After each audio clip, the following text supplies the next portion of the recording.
Hello, lords and ladies of the internet.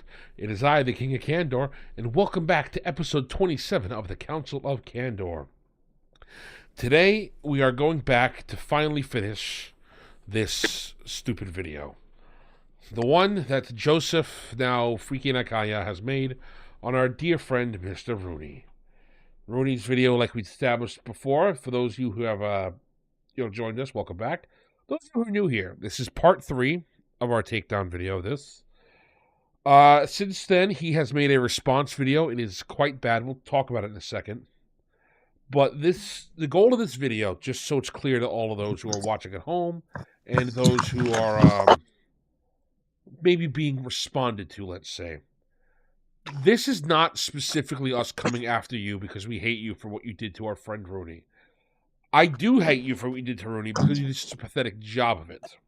What this video is this video is showing somebody who wants to get into writing, how do you critique, your own writing, and how do you critique somebody else's writing?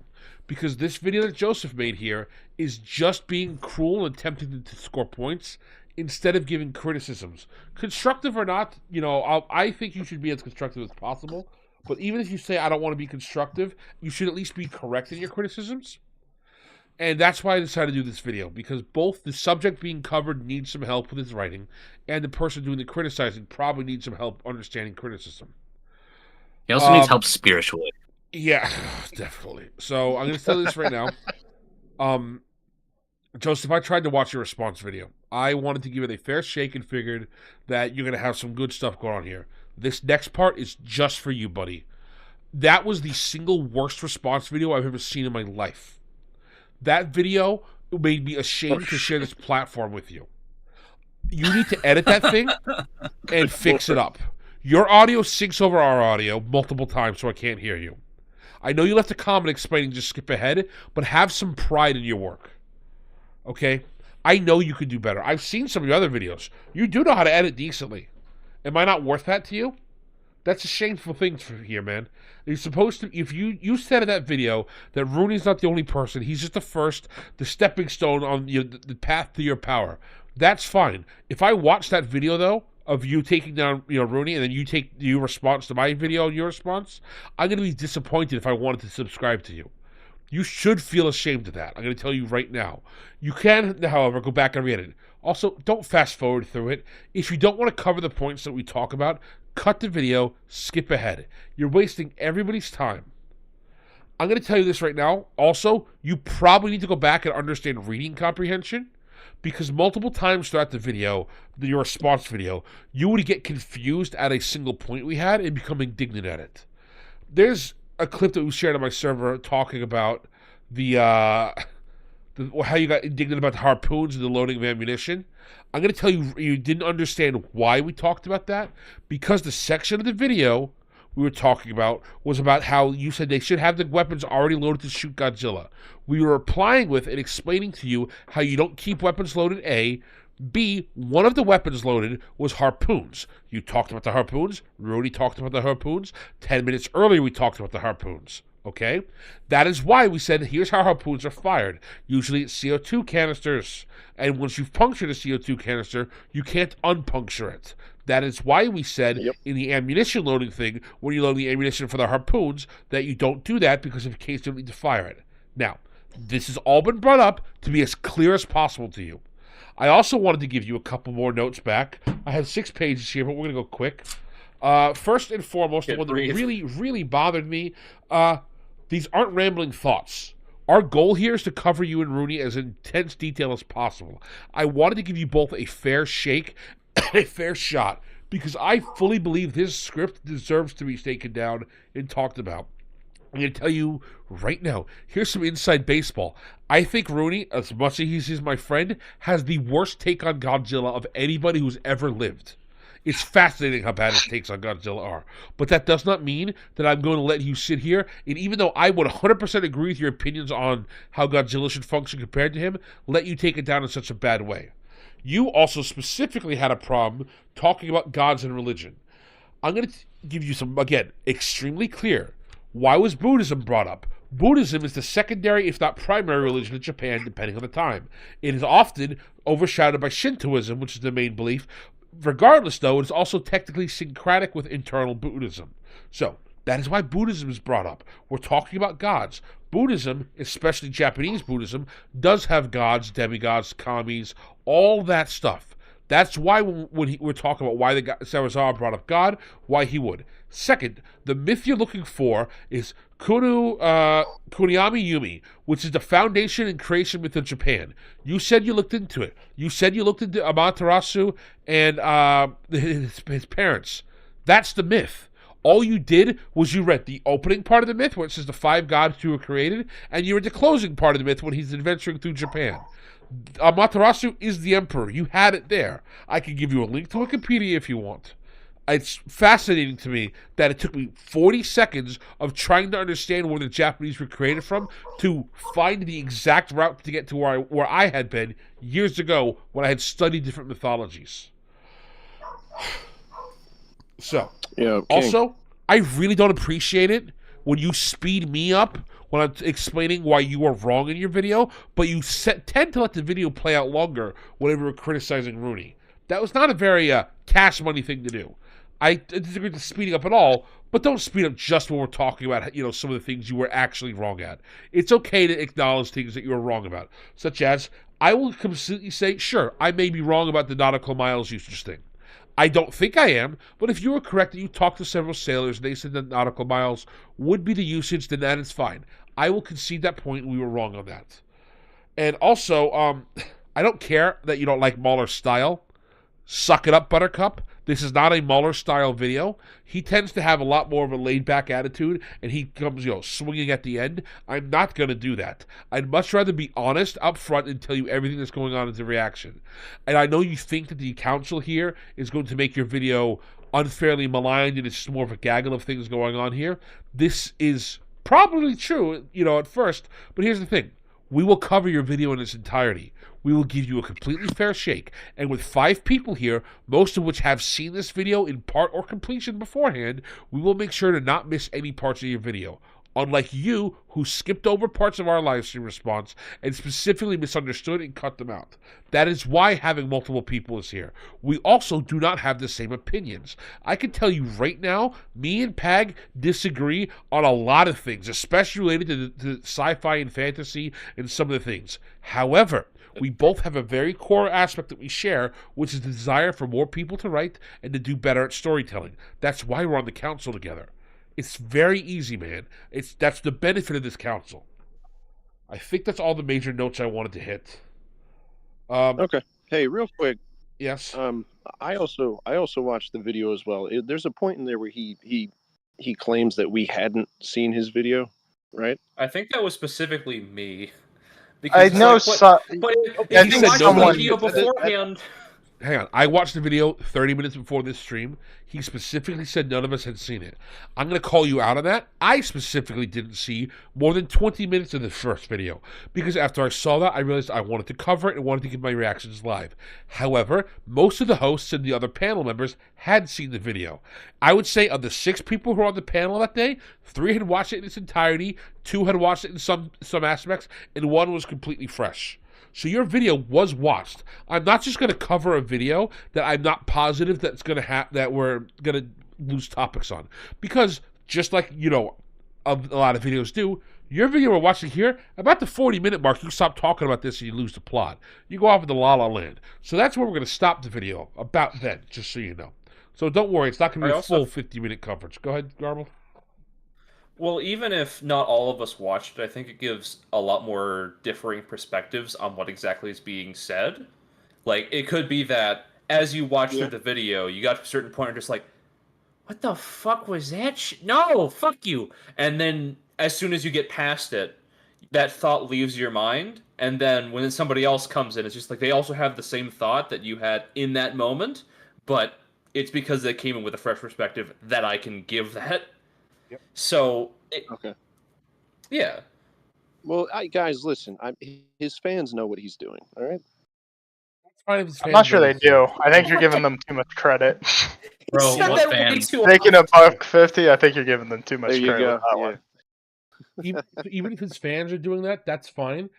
They're already your fans. That means you've already won them over. If your goal here is to convince people that you're correct, you probably should be attempting to win the hearts and minds of people who are not aligned with you. Which, yeah, it's a little more difficult than simply throwing red meat to your base. I know. That's okay, though. It's still worth fighting. I did find another page of notes I wanted to touch on here.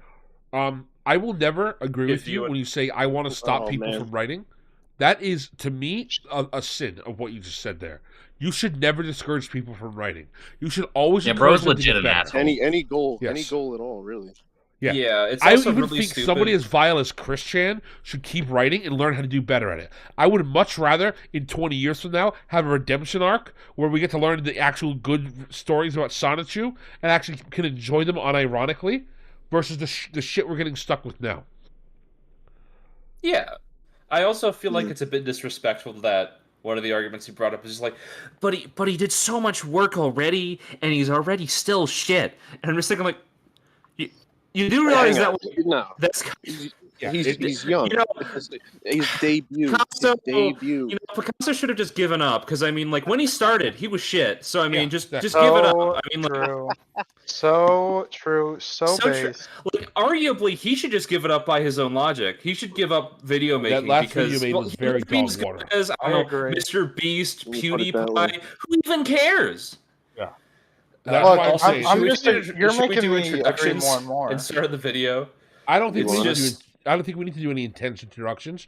So I think at this point, we're gonna let everybody quickly cover a couple things going on in their personal realm, and then we're gonna dive into this live stream video. So first up, Mr. Garbled, you've recently had a good video go off, did you not, my friend? Yes, I did. I worked on that video for about a month, and it worked out really, really well. It's currently at 15,000 views. Yep. So if you want to go learn about Little Cup and some of the thankful. Yep. Yeah, what's it about? Yeah, I can only ever be thankful to my community, and especially for you guys for helping to inspire me to get back into it. Oh, yeah. I'm hoping to go a little bit more into game design directions as opposed to just sticking with what I'm doing, but let's get this bread. Yep. It's about Pokemon Little Cup and some of the interesting balancing tweaks there. What is Little Cup? Great question. Go to his video to find out. Since I'm next on the docket. Next question. Yeah. Alfarius, you discourage some people from writing? No. Even Marquis de Sade I'm glad that he wrote what he did. Even though that's probably the worst book ever, and I think that he's, God had to dig a new layer of hell for Marquis de Sade to go hang out in. I'm pretty sure that book existing is more beneficial for society than it not, because we can now point to, like, what is the worst thing ever. So I do agree. I do disagree that people should stop writing. I wish they'd get better at writing. Yeah. That's something I will agree. I wish that they practiced more, but that's a different problem.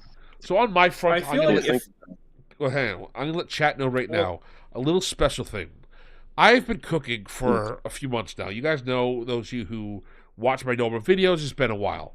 I've got probably 3 videos that are almost ready to come out. I've been stuck on one for a while, and I've done a lot of intense research. And I can tell you this, the next topic is hobgoblins. You guys are not ready for the hobgoblin video. It is about 25 minutes long. This is the deepest dive anybody's ever done on hobgoblins ever. I am very excited to present it to you guys, and I hope you enjoy learning about them. Looking forward to it. All right, good news. Absolutely. The next 2 people, Dez and Pops, don't have anything useful going on because they won't start YouTube channels and they won't write, even though we bullied them all the time. True. So true. We're useless. Never been something as true. Yeah. Make sure you come to join the Discord and bully both of them to do something good. Speaking of somebody who does do something good, I'll do something with history eventually. Do it, man. You ought to, honest to God, Des, you ought to get a couple of us together. We don't need to have this conversation right now. I'm having it live. I'm calling you out. Sucks for you, Des. You brought it up. Tell him. So you ought, honest to God, Des, this is no jokes aside. You really ought to get a couple of people together for probably EU4, since that's your preferred one. Some Paradox game, and just do multiplayer games of us playing the game together and us talking the history while we play the game. That would probably be videos that would do rather well, and it's something that you would have a forte of. Besides, you could make fun of me as I play the Pope, and I'm constantly asking you to fight all my wars for me because I don't know how to play this game. So true. All right. Pops, do you actually have anything you want to bring up, buddy? Not really. I actually did start today because you just a random thought. You linked us that thing to the Amazon writing contest, and I was like, you know what? Let me give this a shot. So I started writing a little bit today. So yeah, just very very early start, but yeah, I'm getting the ideas flowing. It feels good. Yeah, good. So, in case you're wondering, Nice. chat, in my server, I found a yearly competition Amazon does for new writers. You could earn up to $15,000, and usually they have, from what I saw, about 20 prize pools of $1,000, which is great for a first-time writer. The only caveat is the work has to be submitted to their Kindle thing, and it cannot have been submitted anywhere else before, which is fine. If you were a new writer and you want to submit it, go for it. I, in my server, look out for a lot of these aspiring writing opportunities, and I will share them with you guys there. Again, I encourage writing here. Speaking of writing, Mr. Peg, how's it going on your world? Hi there. Pretty good. I've been doing the writing thing still. I've actually got like 2 novels and a short story just hanging out that I've yet to post. I'm gonna start posting things on a chapter by chapter basis pretty soon here, and I'm trying to have like a year of shit in the background. Other than that, I am working on finishing another novel at the same time. I've got 2 projects going on, and I really want to get that out by the end of the year.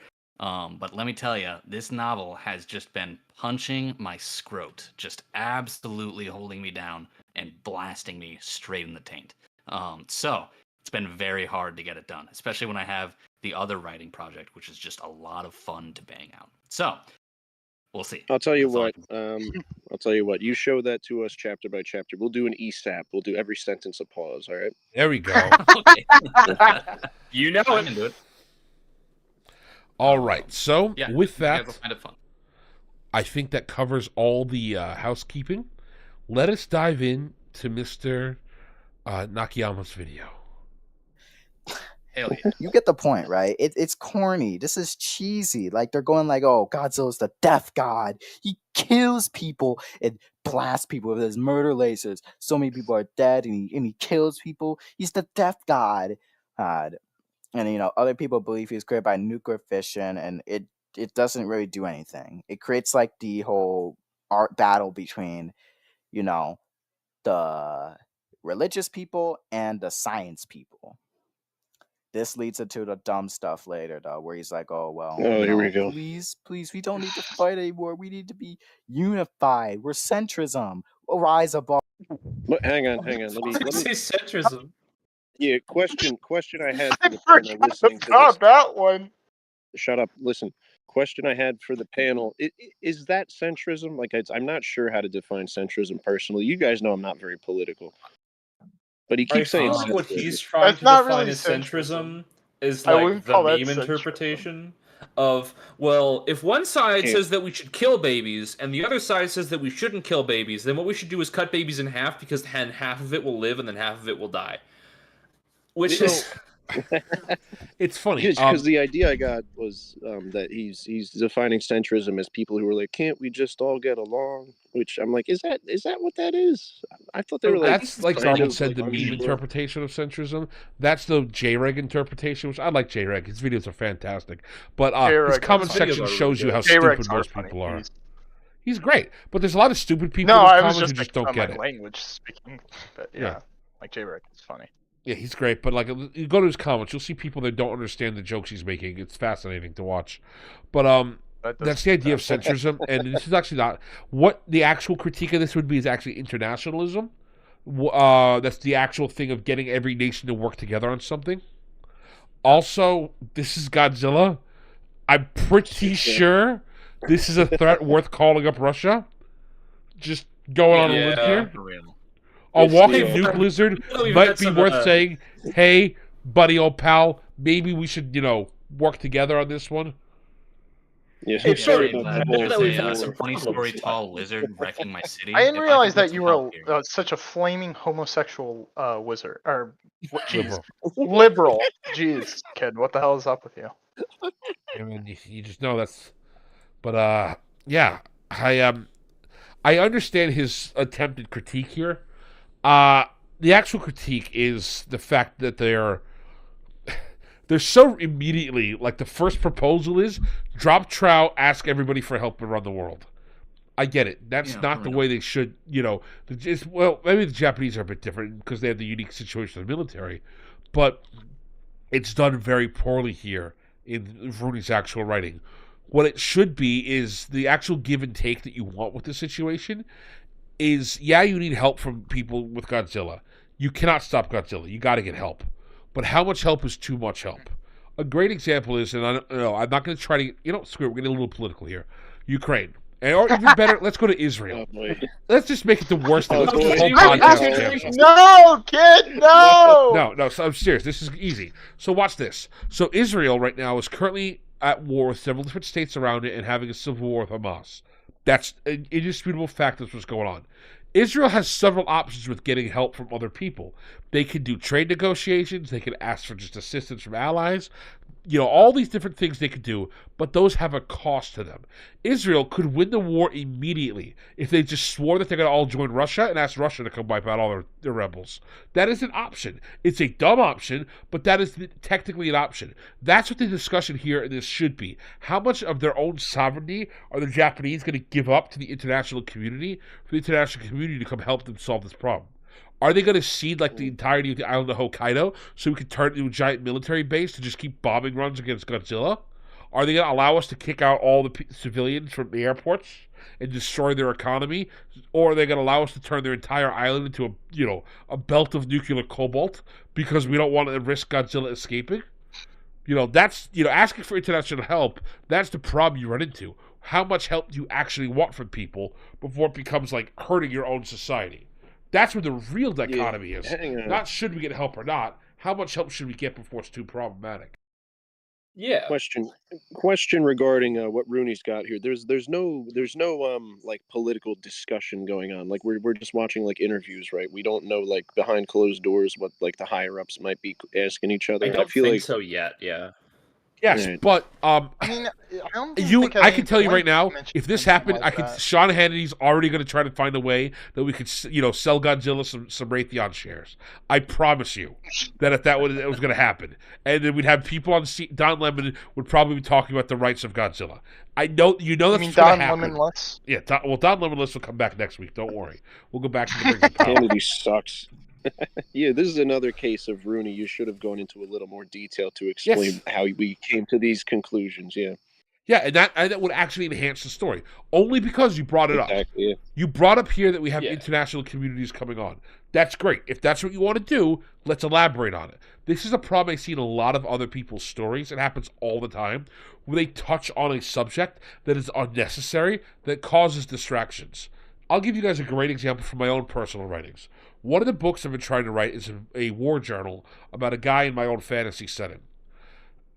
In the beginning of the journal, I have a scene where he's at a recruitment office, he's in line, and he attempts to go, sign up, but then a friend of his shows up, they start talking, and he loses his spot in line, and an orc takes it over. I had 6 of my friends who read it get caught up on, is this orc important? Because I made it sound like he was important, that he was an orc, instead of it being a background detail that there are orcs in this setting. I had to remove the fact that he was an orc because it just kept catching people up. They thought it was going to imply something bigger, that orcs are bullying people. No. It just turned into a thing. That's the same problem here. If you're going to start talking about international communities coming together like that, you're going to have to be careful that you don't actually trigger people to think, oh, is this building to something bigger? Is this building to something else? Yeah, sometimes you just want to describe the guy as just a guy. He's just a guy. They're calling out for help. They're just calling out for help. They're not. It's just another thing of intentionality.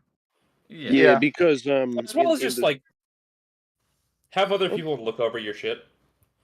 That's obvious, but I'm saying as a writer, when you're trying to put the pen to paper first, you're not going to have somebody over your shoulder reviewing it for you. That's the worst thing, by the way. Here's a real pro tip about writing. This is something I learned more recently. Stop editing your work. Just write the thing. You have all the time in the world to edit it. If you start editing it as you're writing it, you're not going to write it. You're going to get stuck constantly editing it. That's the stunlock situation I see almost everybody in my server getting stuck in. I'm not going to name any names. One of them may be in this call who gets stuck, editing his work, never actually finishes any of the shit he wrote. So we love him, though. Don't worry. From this. Wow. Hold out, Dez. Exactly. Yeah, so it's all true. It's So so true, over for Destiny. me. I've been called out. The only other thing I want to add is if you do want to get into this political stuff, if like how much do you really try to bargain with? And I'm not sure if this is Rudy's intention, but just in case you do, there is a fantastic manga called Kingdom. Oh, look about at this guy war- bringing up the manga. Okay. No, hang Yeah, on. excuse dude. me. At least I can Dude, finish my you shit. know what they say? Yeah.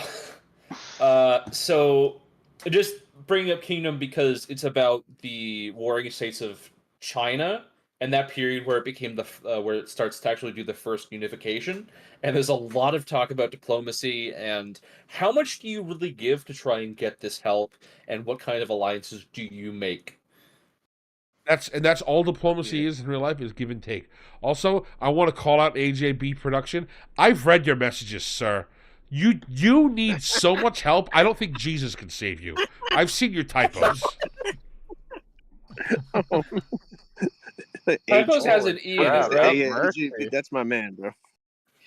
Have mercy. On Valued him. member Holy of our crap. server, but dear God, autocorrect can't help him. All right, let's continue with this video. Of all our Okay. previous agendas and all that stuff, we have to beat up Godzilla, and yeah, it's dumb. And so he's like, oh well, I love the government guys. We give them a lot of S word for the things we've done, but you can't deny that they're efficient when it counts. Like, okay. And there's some belief that Godzilla is a Shinigami of sorts. What do you think? All right, I want to cut this for a second. Pro tip, chat: never trust the government. They are always not there to help you. Even when they're there to help you, you're not getting help from the government. Don't ever fall for the when lie. danger's seconds Yo, away, hang the on, police hang will be here in Let me- minutes. Let me look.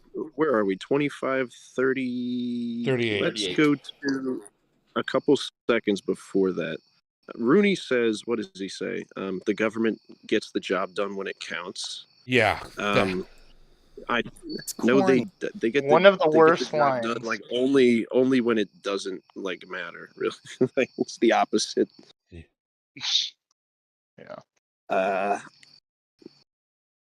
Gonna get us Yeah, back I'm there. struggling to scrub here. Yeah, Corny. This is We we had got to go to chat. like 25, 30, I think.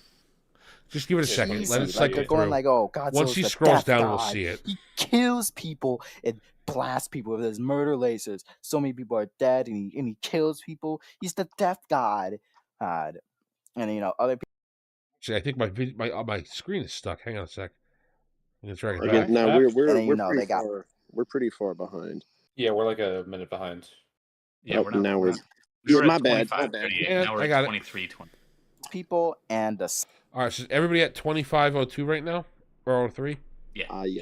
Yeah. All right, we're just not gonna put it up. Wait.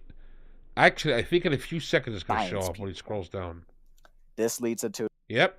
Here we go. A little more. the dumb stuff later, though, where he's like, Yeah, oh it's, well, I think it's like please, it might be please, the we don't next need to page. fight It's anymore. like We it need only to like be one or two. unified. We're page. centrism. Yep. We'll rise above all our previous agendas and Yeah, all that there you stuff. go. We Yeah, have and to call beat up it- and call it- Godzilla. And call it Yeah, dumb, it's and that's dumb. your opinion, and you don't explain it. All right. Okay. Yeah, it's that. Here we go. Yeah, right here. I don't think the government should let this stand. I think they did a good thing with the evacuations. We give them a lot of S in the things they've done, but you can't deny they're efficient when it counts. So, there has never, ever been a time with government efficiency. Never. Don't ever let them do that. Trust me.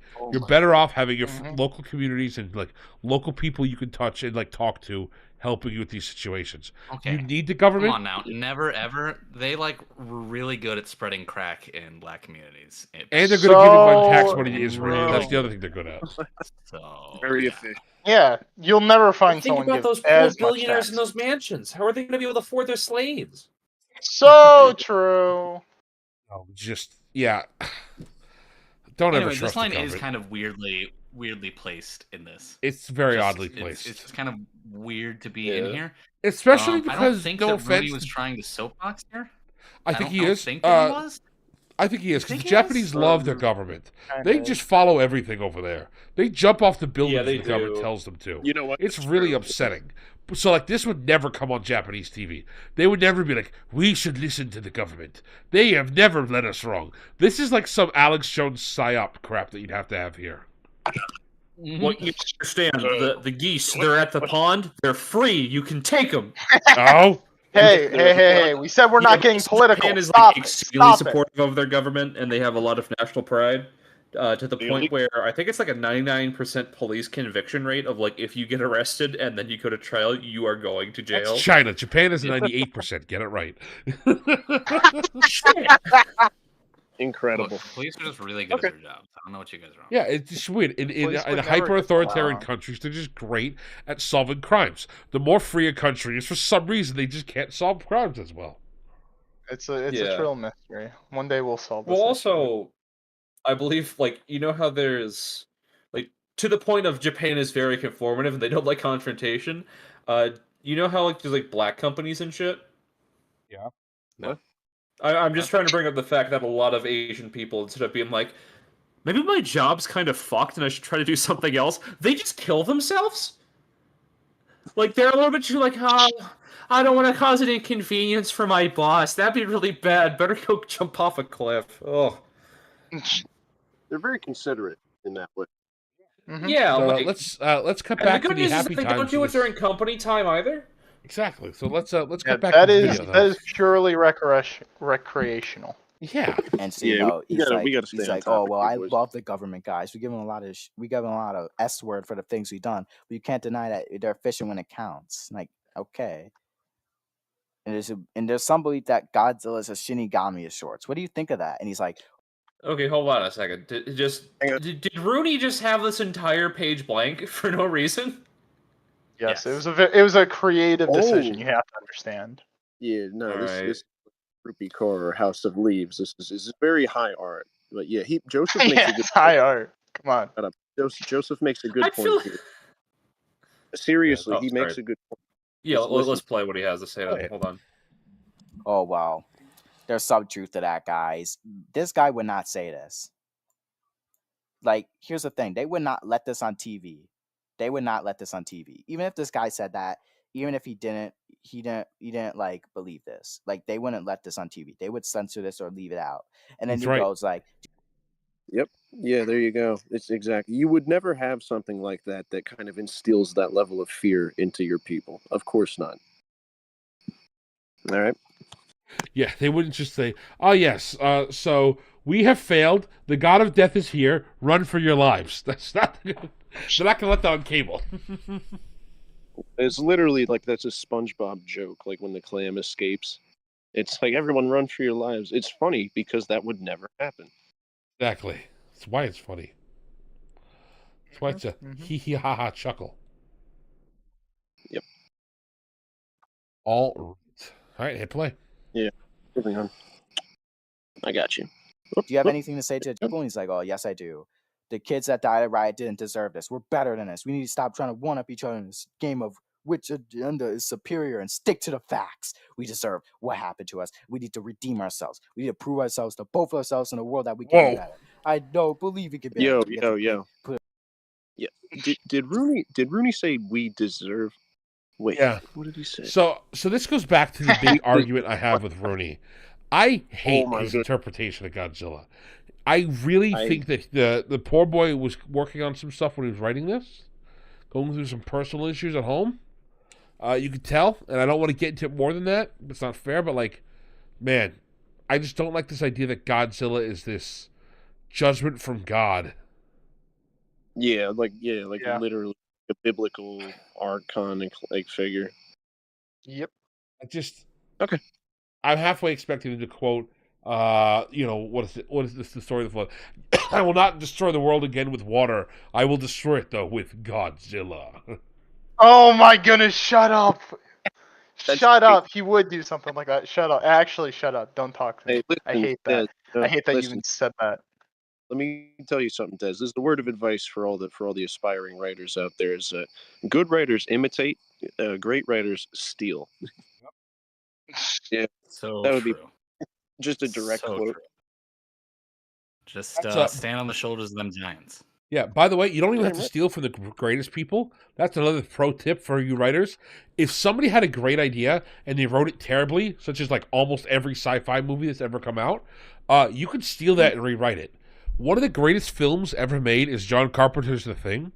The original Thing is kind of lame and kind of doo-doo. It's very much like a just old, crappy sci-fi film. And they remade it, and it's now The Thing, which is the quintessential body horror and the origin of Among Us. It's an incredible movie. It really is a great movie. It's like among the toppest of top tier in like practical effects. Very so good. It's so good. It's insane. Yeah, if you like horror, you should watch The Thing. All right. We got anything else petty for Joseph? squabbles to make it happen. And it's like, does this guy not know what Godzilla is here? Like, is Blackarooni really doing this? Like, is he really pulling out this whole centrist thing where he's like, oh, well, people, right? All these people, right? They died because we were divided and on different ideological sides. Oh my God. Like, please don't be a spineless guy like whoever, like Blackarooni, bro. This is like the anything can be said about Blackarooni. Spineless is not one of them. Wait, hold on. Haven't like a lot of politicians just said that in recent memory as well? Of just like, regardless of like where you are, I was just like, those guys that are in our position, man, fuck them. They're the reason everything's horrible. I think we just come together. Yeah, spineless. I don't think it's entirely spineless to say something like that, because it's more like you're trying to be brave in the face of like adversity and bring people together. I don't think it's spineless. It might be bad decision making or ill-advised, or you haven't thought through the consequences of your actions yet. But I think it's spineless. You're taking action. You're not cowering in a corner. You're going out and speaking. Unless he's calling Rooney. All right. Bro's criticisms just don't make sense at any given moment. Yeah. Sometimes they make a shred of sense, but they're very confusing and stupid most of the time. Yeah, and you have to read the sense into it. Yeah, he'll take an idea that did make sense and then spin it into not making sense. He's happened a few times. By the way, chat, I have to apologize. I realized it was on top chat. It's back to live chat. Go ahead and say anything you want. It's all fine again. I trust the YouTube default moderating system. It's all good. Don't worry. Oh, that's your mistake. The stuff he's literally writing and putting into these characters, where he's making all these Japanese people into literal living American caricatures of centrism. Oh boy. So true. Do you guys want to address that? We got anything on that? Yes. I mean, I don't even know. What is there to say, really? He doesn't substantiate the point. He just calls them centrist, says they're centrist and also American, and then that's it. But that's what I kind of mean. Like, how do you even fight against that? Because he just says it and moves on. He doesn't even care to think about it. It's just aggressive. He's like, it's centrist. We all know this. Anyways, moving on. It's like, okay. Like, what are you talking about, bro? Again, what are you talking about? What world are you living in? Yeah, Joseph, I want you to make better videos. I want this platform to be full. I hate people like Hassan and XQC who's make vapid content. I want you to do better. I know you can do better. You should substantiate your critique. Explain it a little bit more. Go into details. Why is this centrism? Oh, it's because you're saying they should drop all their ideologies and, just bow and cow to whatever you want. Okay, I disagree, but if that's what your view on centrism is, make that known. And then say, why is it American view on centrism? And I completely agree. This guy's talking like an American. Probably because Rudy's an American. But your critiques... How dare he? Excuse me, your critique should be that. He's talking like an American. He's not making references to Japanese mythology, to Japanese history, to any things that the Japanese people would opine towards. He's talking as if he's just, a distraught American on TV. He's not referencing any of the tragedies they've gone through. He's not talking about any cultural baggage, using even any cultural idioms that they have. There's certain things you can do to help reinforce the culture behind what this guy is, to help us understand, more about them as people. Great movies do this all the time. You understand the culture of one of the characters very quickly in a lot of good media, because that informs everything about them. Also, it's not American centrism. Americans tend to be extremely isolationist compared to most other international groups of people. We are fascinating. Join into the world wars for like a good while. Yeah, we refused to join both world wars, and then we came in and won both of them. Sorry, France, you still suck. So true. No, you don't have to apologize to the French. They know what they did. I do have to apologize to the French because they still have. I think our we friend should Gaylor. apologize to the French because we shouldn't have come in. What did he do? He's French. What do you mean? He's French, exactly. Or French? Nah, he's a friend of ours. Don't worry, YouTube. He's a friend. We know him. Yes. Anyway. Yeah, we should play. So, Moving on to Zenith. Yeah. So right here, he And says Zenith. It's pronounced Zenith. Zenith doesn't have an author specifically. It refuses to reveal who's the author's name whatsoever, and it avoids that for some reason. The reality is that I believe that, as far as I'm concerned, it might be a Russian, but they don't really. The reality is, please, when you're doing the video, please don't just go, I think it might be, I'm supposing that it could be Russian. It's like, get to the point. Yeah. And also, I get the feeling he's about to complain about it. Well, I mean, sometimes I'm that just can be saying. good to have like a nebulous narrator. No, Garbled, you don't understand. You know, it might be Russian, which, probably just means that, he actually supports Russia against Ukraine. So, I mean, I'm not saying anything about him, but... Yeah, it's just... I'm curious why he thinks this guy is Russian. What in this character's introduction should lead you to that belief? And this goes back to what I was saying earlier with when you're making a video like this, you've got all the time in the world. This is something that scroll down. Well, he edited Scroll it down real fast. You missed the paragraph talking about vodka. There's actually a full paragraph about his love of vodka. Oh, okay. Are you serious? No, he's joking. A whole paragraph. Oh, yeah. Yeah, he's joking. My favorite vodka. Yeah. Favorite vodka is Stalinitsky. Yeah. Also beats wife and bear. Did I cover everything? And lose to Anyways, small I'm a country. career American. I don't know why you have these false accusations against me. My favorite Bear Borstenheimer, he killed my wife, but I am very glad of this because wife bitch. He killed my wife. No. Yes, I am just like you. My name is Norm Al American. Shut up. Okay, well, is there anything to rewind this a little bit because I want to see what his entire point is about, like why he might think he's Russian. There's no point. He hasn't said anything, Garbled. Oh, I don't That's think the it- problem. I want to make sure that I get the full. I want to get the full thing in there. So Well, that okay. way- Here's the actual thing. context The actual of thing's in the- paragraph 2. I just got back from Russia. Why did you not highlight that?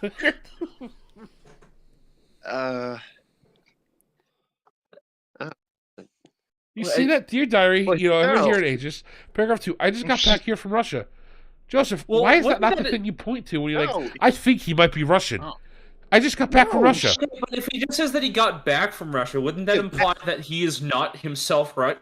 He could be a Yeah, that Russian It means living that in he's Japan. visited Russia. It doesn't mean that he's necessarily Russian. He could be there for. I agree. Say, But No, here's the back thing. from- Here's the thing. That's the only proof he has that he's Russian. Why is that? Instead of just telling me, I think vaguely he might be Russian, point to this. Show me here. I just got back from Russia. That's why I think this character might be Russian. We can have a discussion like we just did now. If you think he's wrong or not, that's fine. But come on, that's your only proof. I think before we go on, I think it's important. I just got back from Russia. I've been decontaminated and showing no signs of radiation, so that means I'll live. Goody. This person is sarcastic about them living? Like, what? Why are you writing like that? Like, you'd think that you would legitimately be like, yeah, I'm not gonna die of radiation poisoning. This is fantastic. But no. so that means he's suicidal. I guess. I think that really does add a lot to that. You know, He's No, I think just he's- having a rough time. He's just having a rough of it. Because he says goody. Yeah, it's just like he's sarcastic about his own prospects of living unencumbered by radiation poisoning. Like, Okay. what is this character? All right, Oh, it's let's great. keep I know what going. you mean. that's it. Wait, hang on. Who's the Pause it author's one name? more. What's this first paragraph? I haven't written here in ages. I must have been like 15 since I last wrote here. It feels pathetic. I've got nowhere else to diary. vent. God, this thing's falling apart too. I guess Mom didn't keep her promise of keeping it safe, did she? It feels weird. An adult writing in a diary. But it was either this or a therapist. Everyone else is dead. Is this bro like 16? He's writing like a 16-year-old. This feels like the outtakes of My Immortal.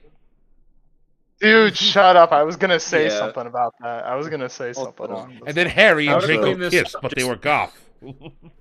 Look, like, just remove the first paragraph, and I feel like we're already much better here. Oh, yes. Yeah, remember when I said earlier, Just chat, about remove that, unnecessary because- details? This right here is a great example. Now, it could come back up later, but this is just expeditious dumping.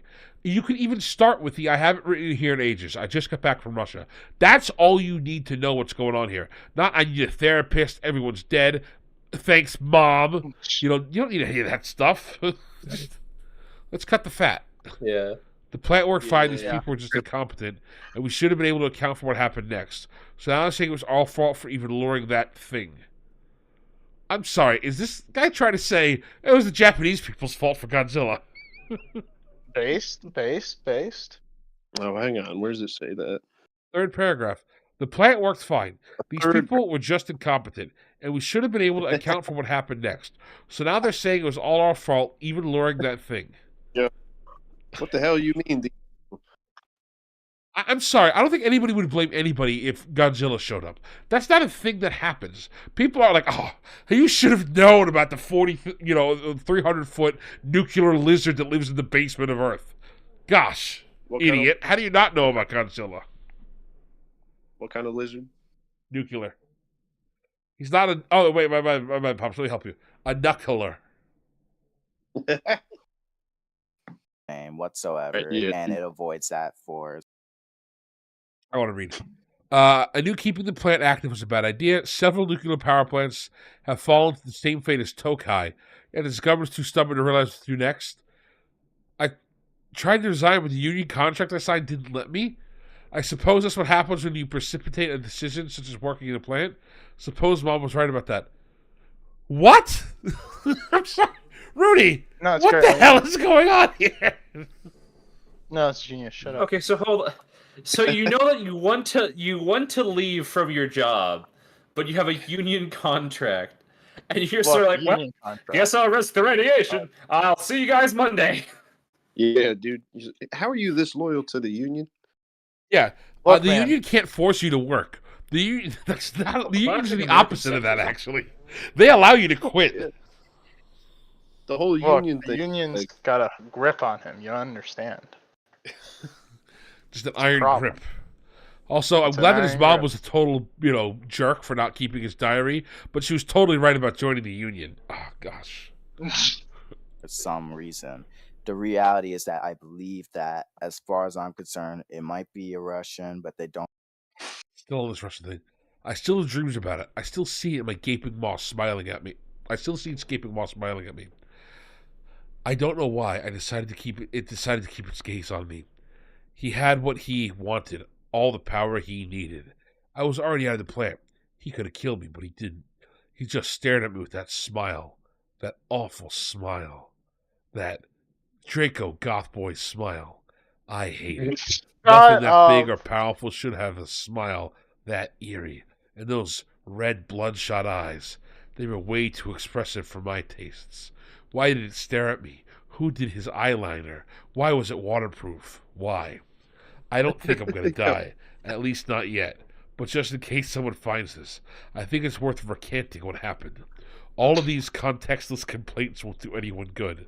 I mean, after what I've written here, I don't think I'd want anyone to read this diary, but maybe I'll be too dead to be embarrassed by it.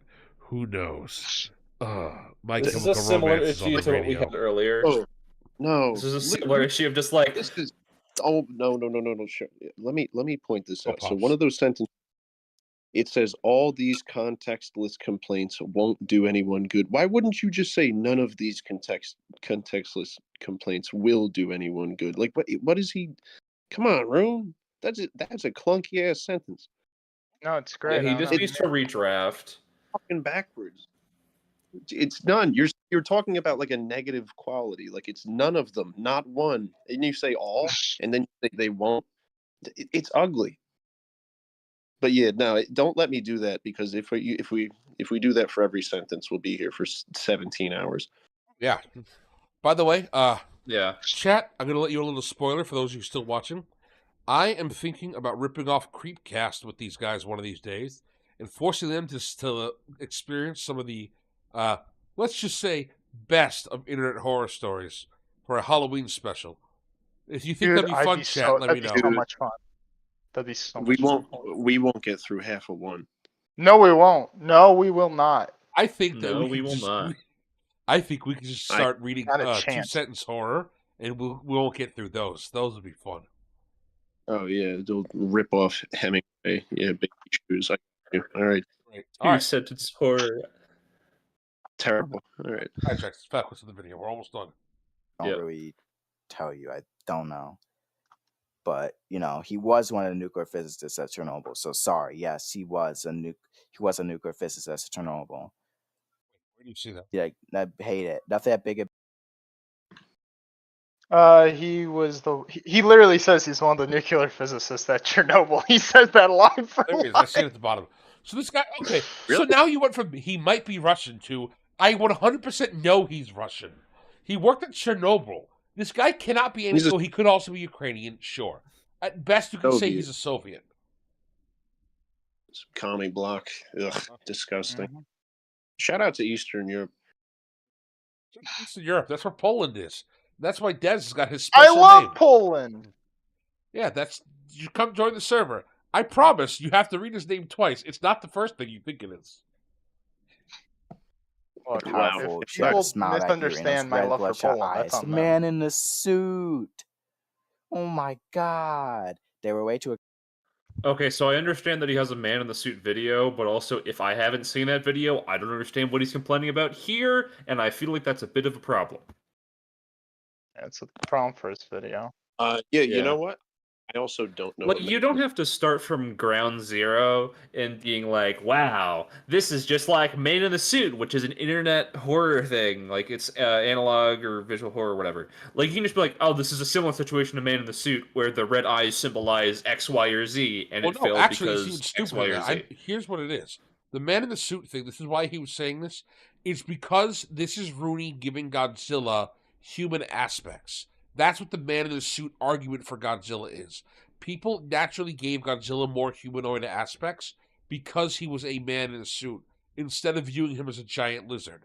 The argument's from a lack of technology. I know I dealt with enough Godzilla people to understand this argument. I think it's a stupid argument. I actually do understand why they say it, but I don't think that... Because the argument is Godzilla became humanized because he's the man in the suit, therefore we should keep Godzilla humanized, or therefore we should remove Godzilla's humanization. I don't know which one Joseph believes in, but at least I understand the argument. But look how quick that was for me to explain to everybody. This is a Man in the Suit style argument. You're arguing that Godzilla should be expressive because Godzilla was expressive of the old things, which only came about because he was a man in the suit. That's what Joseph's complaint is here. I am floored that he didn't just take time to explain that. Kid, I do believe that. I do believe at one point he addresses the, whether or not Godzilla should be humanized, quote unquote. I'm not going to spoil because I don't remember what he said, but I do believe he says something. What he thinks as far as like characterization and human emotion and whatnot. I think so. All right. So what's up, Garbled? Well, I believe that there was a Godzilla analog horror video or like series on YouTube that he went over on his channel. And while I do think that your argument is very compelling and just like stop humanizing Godzilla, I don't know which one he's going with. Is he going with don't humanize Godzilla? You know, like keep on focusing on like the eyes and the smile. Like, is that what he's going for, or is he saying something like with the series, A Man in the Suit or A Man in the Suit? Oh yeah. Well, see, this is Joseph. Why you need to explain stuff? Well, let's play a little bit more and see what he has to say. Expressive for that taste. Like, get rid of that part, bro. Yeah, don't think I'm gonna die. Not yet, but it's something. I think it's worth recanting what happened. Do you have any Advil for headaches? Like, does anybody have an Advil? That did not provide any more context. Rough stuff, man. We're almost done, boys. What happened? And so this is just like the man in the not the man in the suit. Well, it is very text heavy, like the man in the suit. But this is like the first. Okay, so he is talking about the horror thing. He said it was very text heavy like that, which is like the that's the creepypasta you were talking about, or analog horror. Oh my god! Wait, text heavy. Yeah, so the Man in the it's an Suit analog video horror. series that Garble was referring to, it's like it shows a picture of Godzilla and then it shows a bunch of text on screen. Like and why then, this is scary and whatever. It's like yeah. Well, that's very different. Like reading, like if the Star Wars, like the beginning scrolling screen were to last like an entire 10-minute YouTube video, then yeah, it would be annoying. Like this is something you're supposed to read. You're not supposed to like sit there and look at images. And be like, there's too many words. No, it's. Well, I actually think the core of his criticism of there are too many words, shut up, Rooney, is correct. He just phrased it like an idiot, unfortunately. Look at how much you should cut out from this thing. You could easily tighten this up. That's what we'd call it. But because Joseph doesn't have that vocabulary, he's comparing it to what he can. Again, this goes back to, I wish that you were better at this, Joseph, because I know that criticism is valid, and it would make the video so much better to have it, come forth. Unfortunately, you're so much more focused on smacking down Rooney that you get sidetracked with things. We hit and play. Yep. First chapter. Yeah. Where they have this exposition talking thing where they just start talking in the middle of these, like, oh, well, we just told what the relationship was like and all that stuff. And it's not like any of that. And it was just whatever. It's not very whatever. Cash money. Yeah. What did he even say? Exactly what King said. Does he know? He does not have the vocabulary to actually put his thoughts into explanations for the audience to understand. Like I'm sure all these I'm sure all the things he says are based on like notions in his head that feel right to him. And he's not explaining it. He's not even finding the right words to try to explain it. Do you think he's gonna say, you know what I mean? Please, I don't think it'd be so funny. I hope he does. I really do. Oh boy. Godzilla keeps smiling. I was gonna say it's all right. I wanted to cover how to put this. It's not bad for you to not have the vocabulary yet. There's a saying in writing that you will develop taste before you develop talent. This is another piece of writing advice for those of you watching. The idea is you will understand what makes a story good or bad before you have the ability to write a good story. Well, you can write a bad story very easily, but you're basically your BS detector will start to get good. That's kind of what's happening here. Joseph's knows something's wrong. He understands there's an issue here, but he doesn't quite know what to do with it. For those of you who use spell check, this is how whenever you put your a document in a Word and it just underlines a bunch of stuff with grammatical issues, that's what it is. Oftentimes it'll highlight a section that says it's wrong grammatically. That's not the problem with your grammar. The problem with your grammar is often somewhere else in your sentence. It's just Microsoft Word's not smart enough to understand what it is trying to say. That's what's going on here. Joseph knows something's wrong here. He just doesn't have the words or the knowledge or the references to pull from and say, here's what I need to go with. That's why I think that you should have... I don't want to say you need more experience, because I don't think that's correct, but this is why you should sit down and try to boil down your points and explain them to people. Don't just assume I know what you're thinking. You should assume that I've never seen you before, and I'm an idiot who's never even knows what Godzilla is. Explain it to me. Not just because that's useless information. Yeah, we all know what Godzilla is. Sure. But if you tell me the iconic Godzilla is this guy who does this, he looks like this, he acts like this, I don't need to know what Godzilla is from my experience. I need to know what he is so I know what you think he is. This is you defining your terms for me in a friendly and fun way. That's why so many of the better YouTube videos will have somebody defining a couple things and then moving into them. Not because it's necessary, because the audience is full of idiots who've never seen it before, but this allows you to understand what the creator's parameters are. What are their guidelines? What do they think is going on here? And then, as a critic, that's what you should be doing here for Blackarooni. He doesn't know you. I don't know you. None of us here know you. That's okay, though. You can still be a valuable critic and have valuable points. All you'd have to do is make me understand this is what I'm looking at, and this is what why it is.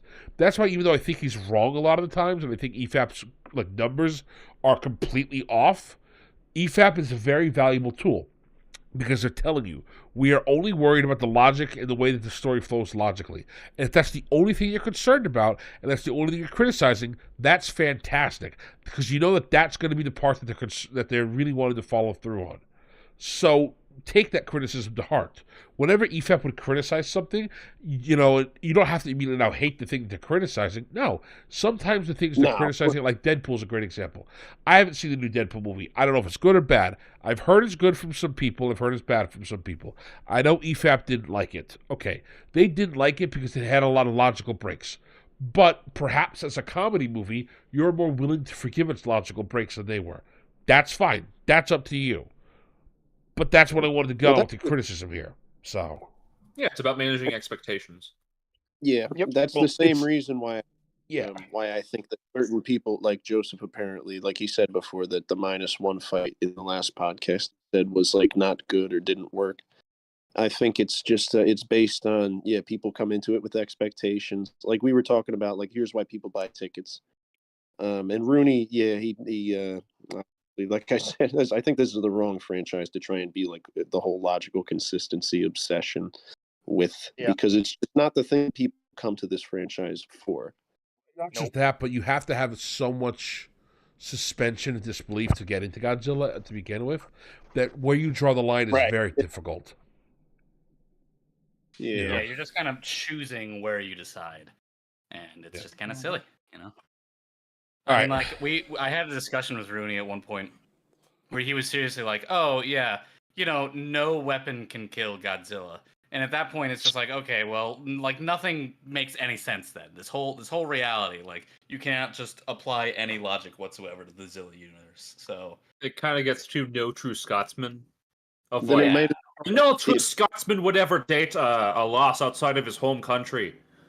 Based. All right, before Garble gets canceled, let's hit play. Dog, come on. I'll hit play. Smiling and all that stuff. It was dumb. It's goofy.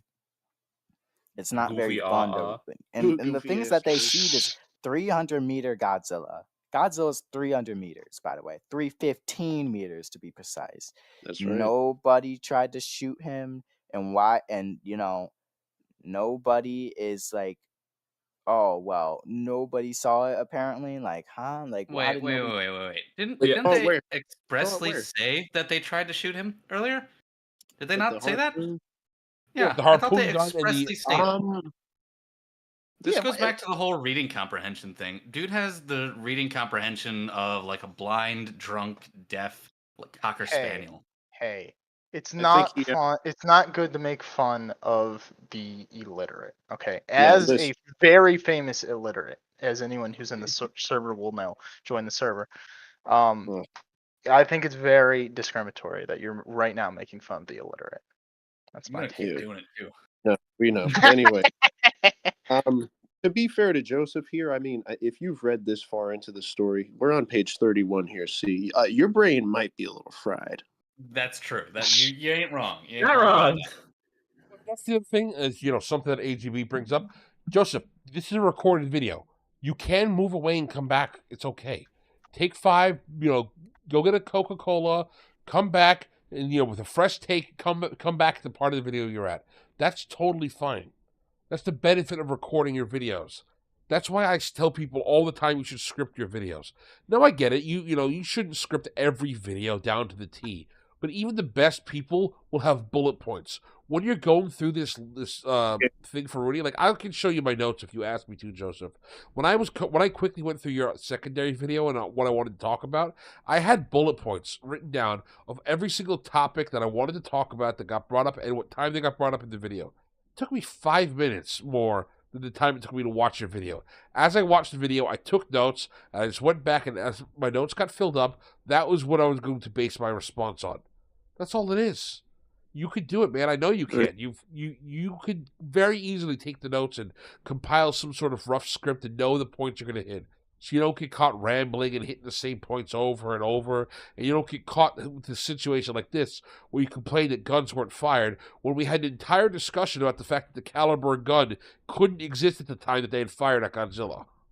Because Yugoslavia got invented a week before the Godzilla attack happened.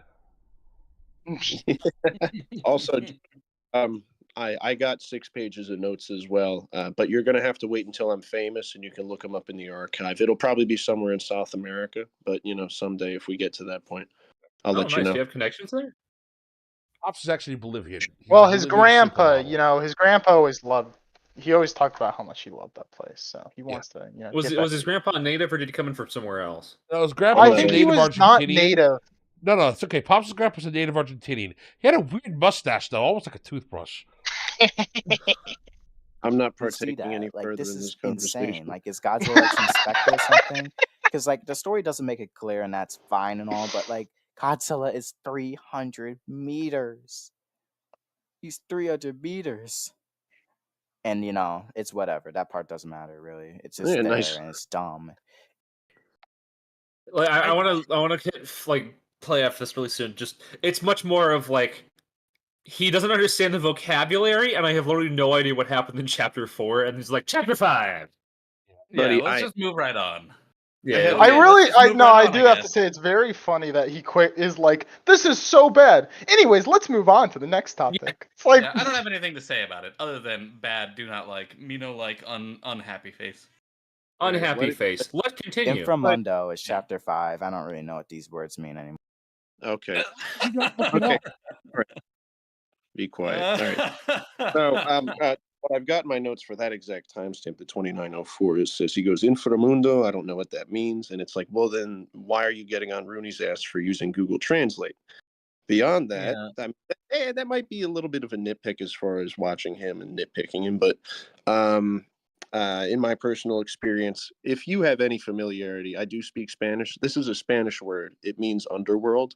So if you have any familiarity with like Latin, Italian, Portuguese, Spanish, like you probably can put 2 and 2 together and say the prefix infra means like beneath or under, and then mundo is obviously world. I think everybody knows that one, but he's just not a student of languages the way that I am.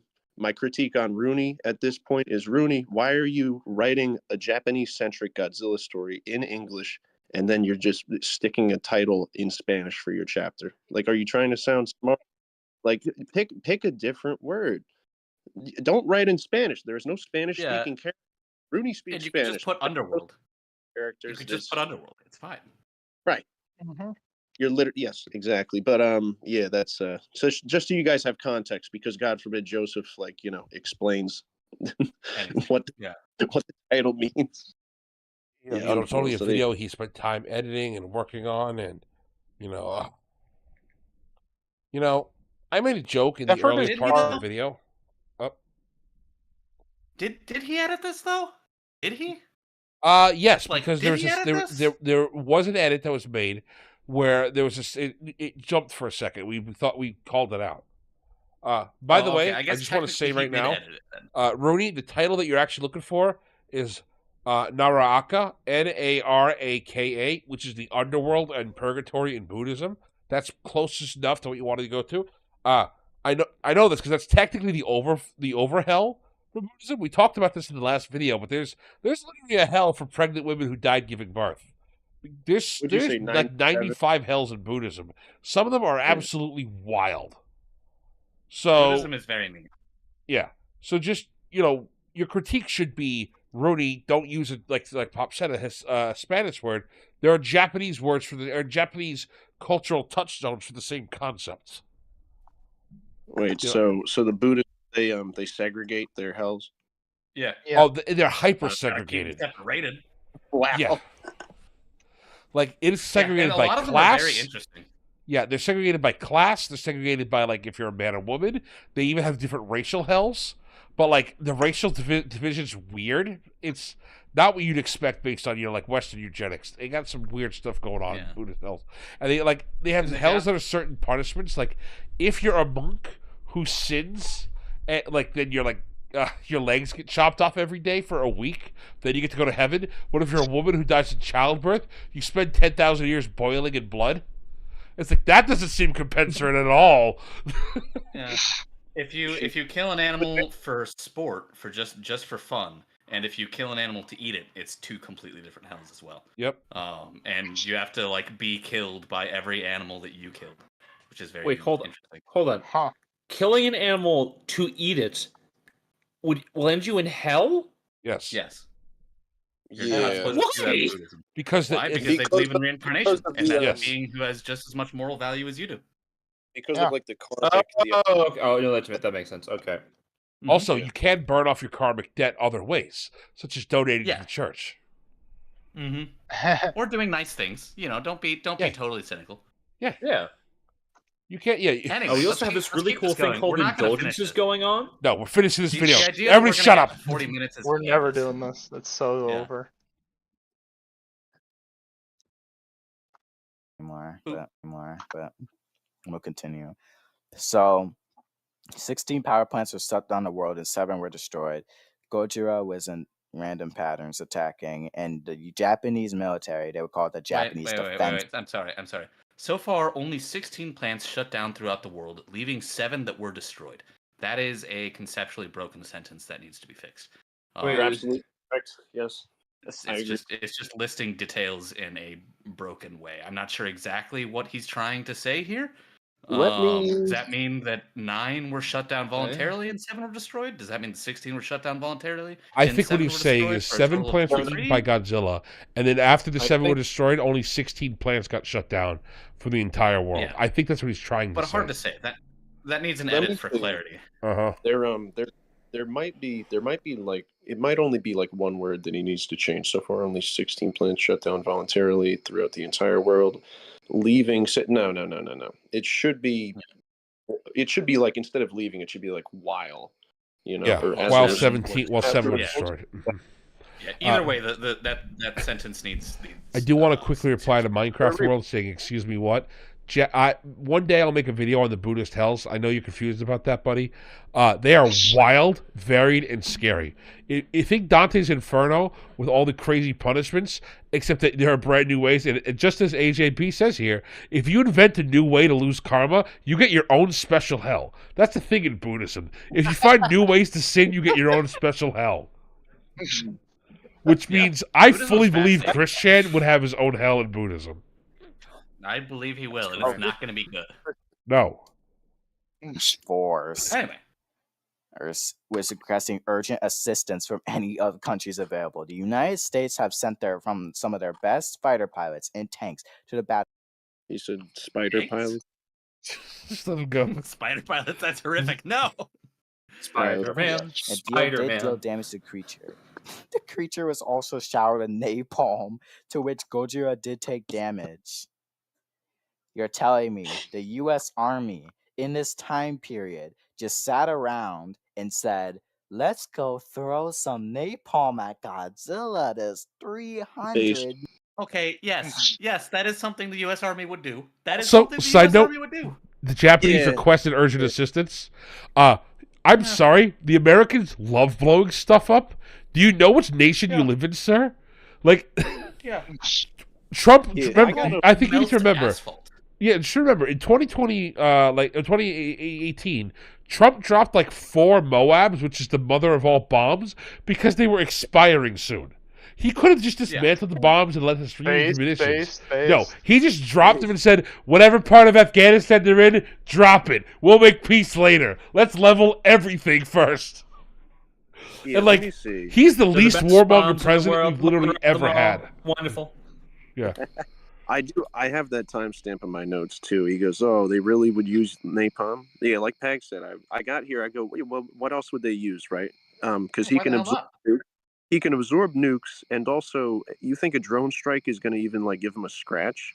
Like, what else would you use? It's I'm the trying to think. 80s. What else? We have a lot of Everything. napalm left over still. Yeah, they've got it laying around. Why the hell not? And like napalm is crazy effective. Like it's a stupidly, terrifyingly effective weapon. Why the hell not?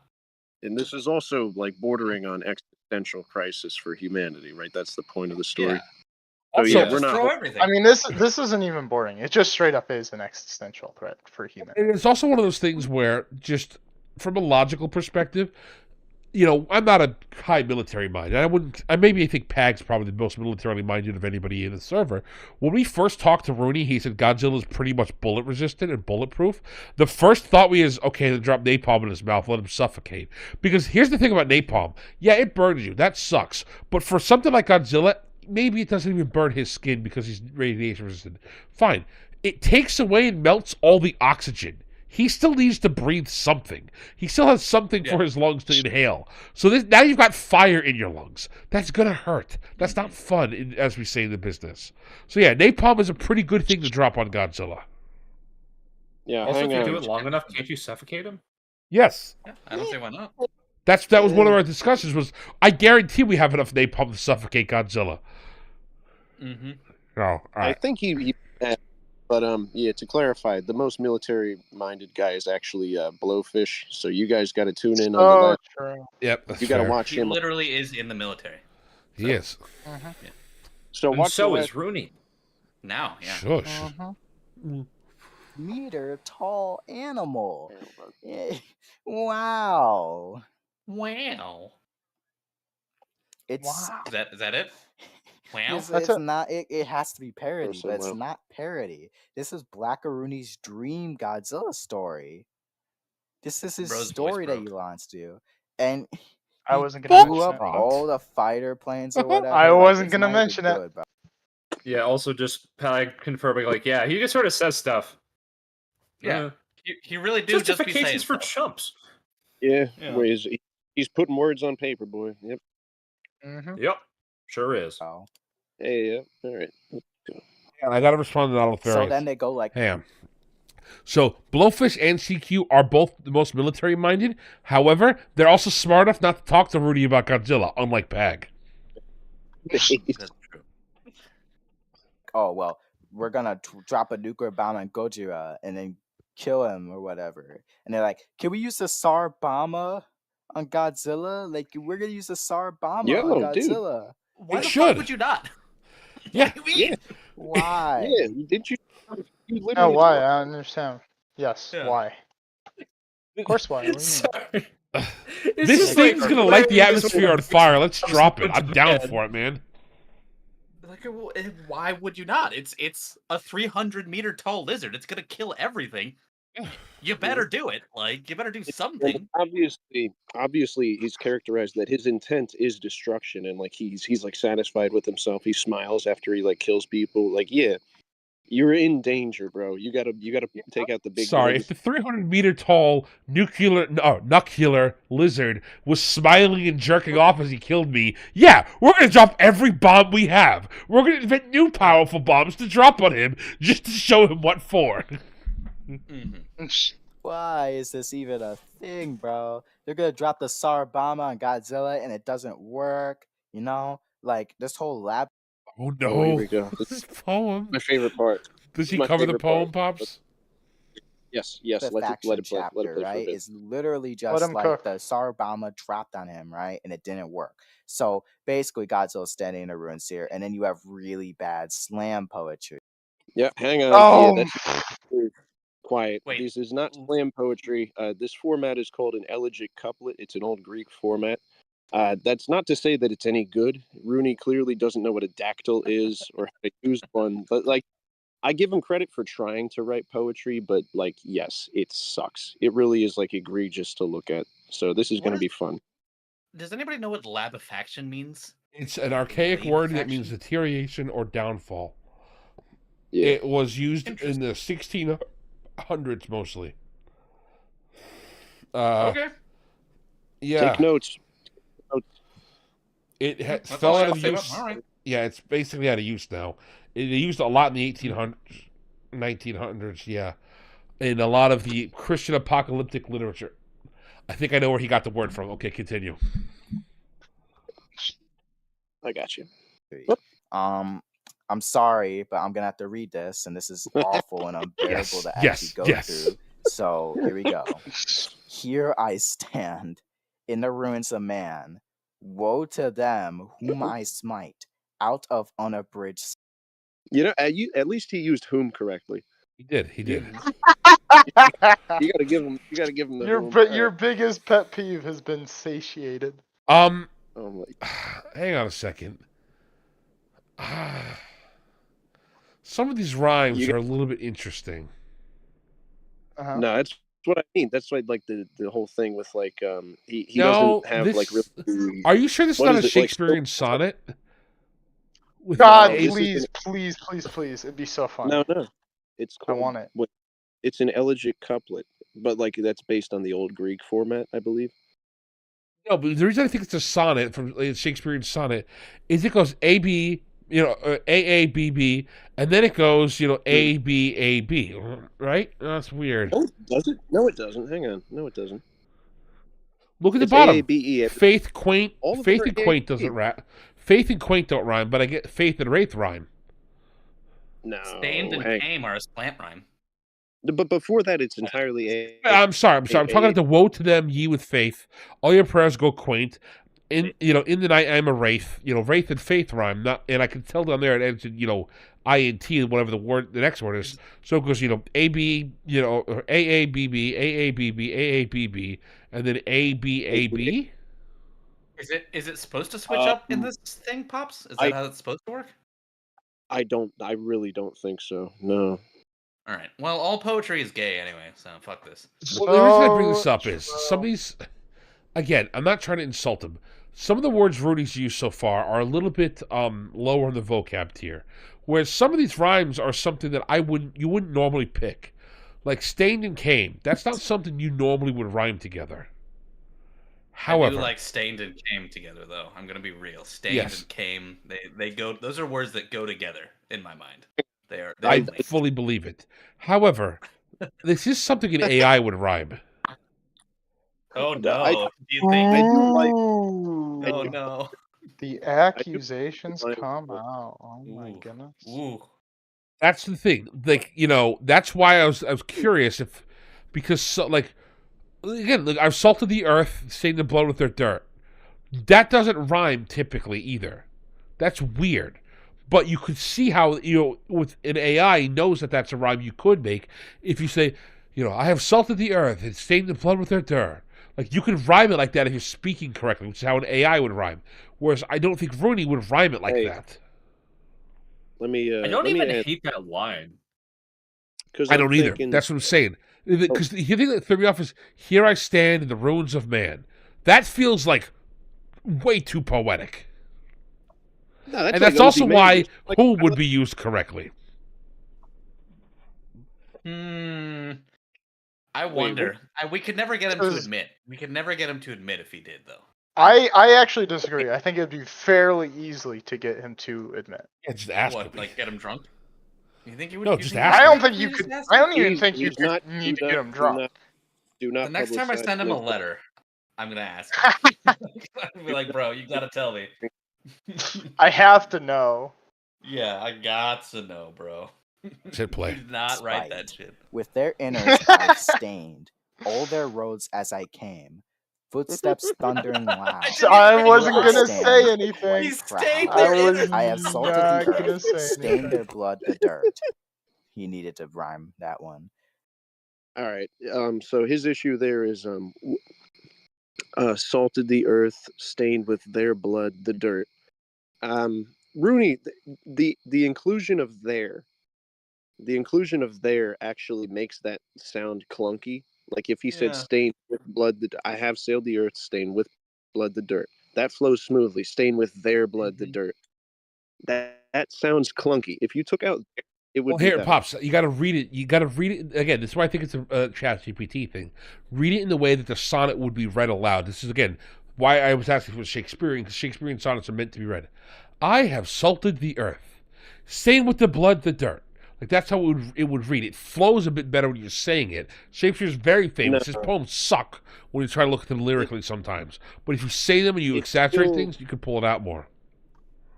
It's the same syllables, actually. No, it still. Do you think he did that intentionally? Yes. No. It has to be. It has to be. Yeah, that's why he put that in there. It's for sure to make the syllables. Mankind trembles in fear as my footsteps grow near. Woe to them, ye with faith. All your prayers go quaint. In the night, I'm a wraith.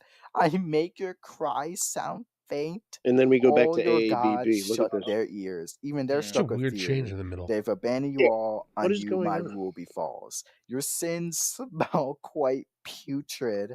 That is undisputed.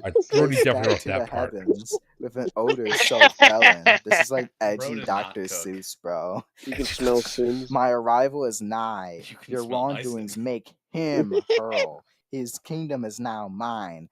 I'm the god of this world. Woe to thee in the lands, in the seas and the skies, and the cities and the hills, for you'll With an odor surely so die. Woe to the rich and the poor, and the small and the tall, and those who want more, and those who have all, and to those who had much, to those who did few. Soul. Yo, no, those who did few. No. That's not good. You, That is you not a can't. good line. No, it's great. What do you can't- mean? No, because few. You can't say those who did few. That doesn't make sense. You would have to say those who did little or those who did less. You can't say few. It would have to be Those few who did less. who are. That fits the syllabic whatnots. Yeah. So. And it And to would those have that to did much and to those that did less, all souls are created equally. Equally doesn't rhyme with anything, though. Where the fuck did equally come from? No. Wait.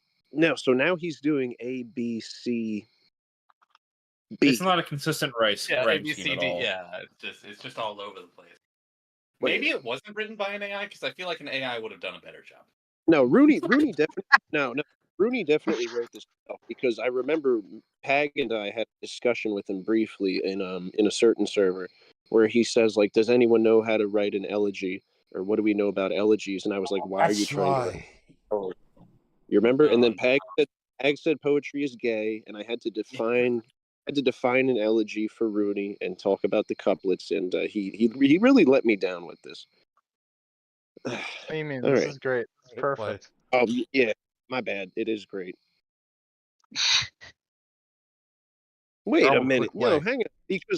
Because few he wants to rhyme few with Claimed do. all equally. I require Few my does not due. work. This literally like confirms that Godzilla is a Grammatically. Shinigami. Blackarooni's whole nuclear holocaust Godzilla reading, which he claims that Godzilla's nuclear holocaust, demands that Godzilla must be a soul-eating super god who takes the life and power out of people and requires due or something. And they still leave it incredibly ambiguous to why Godzilla does this. What?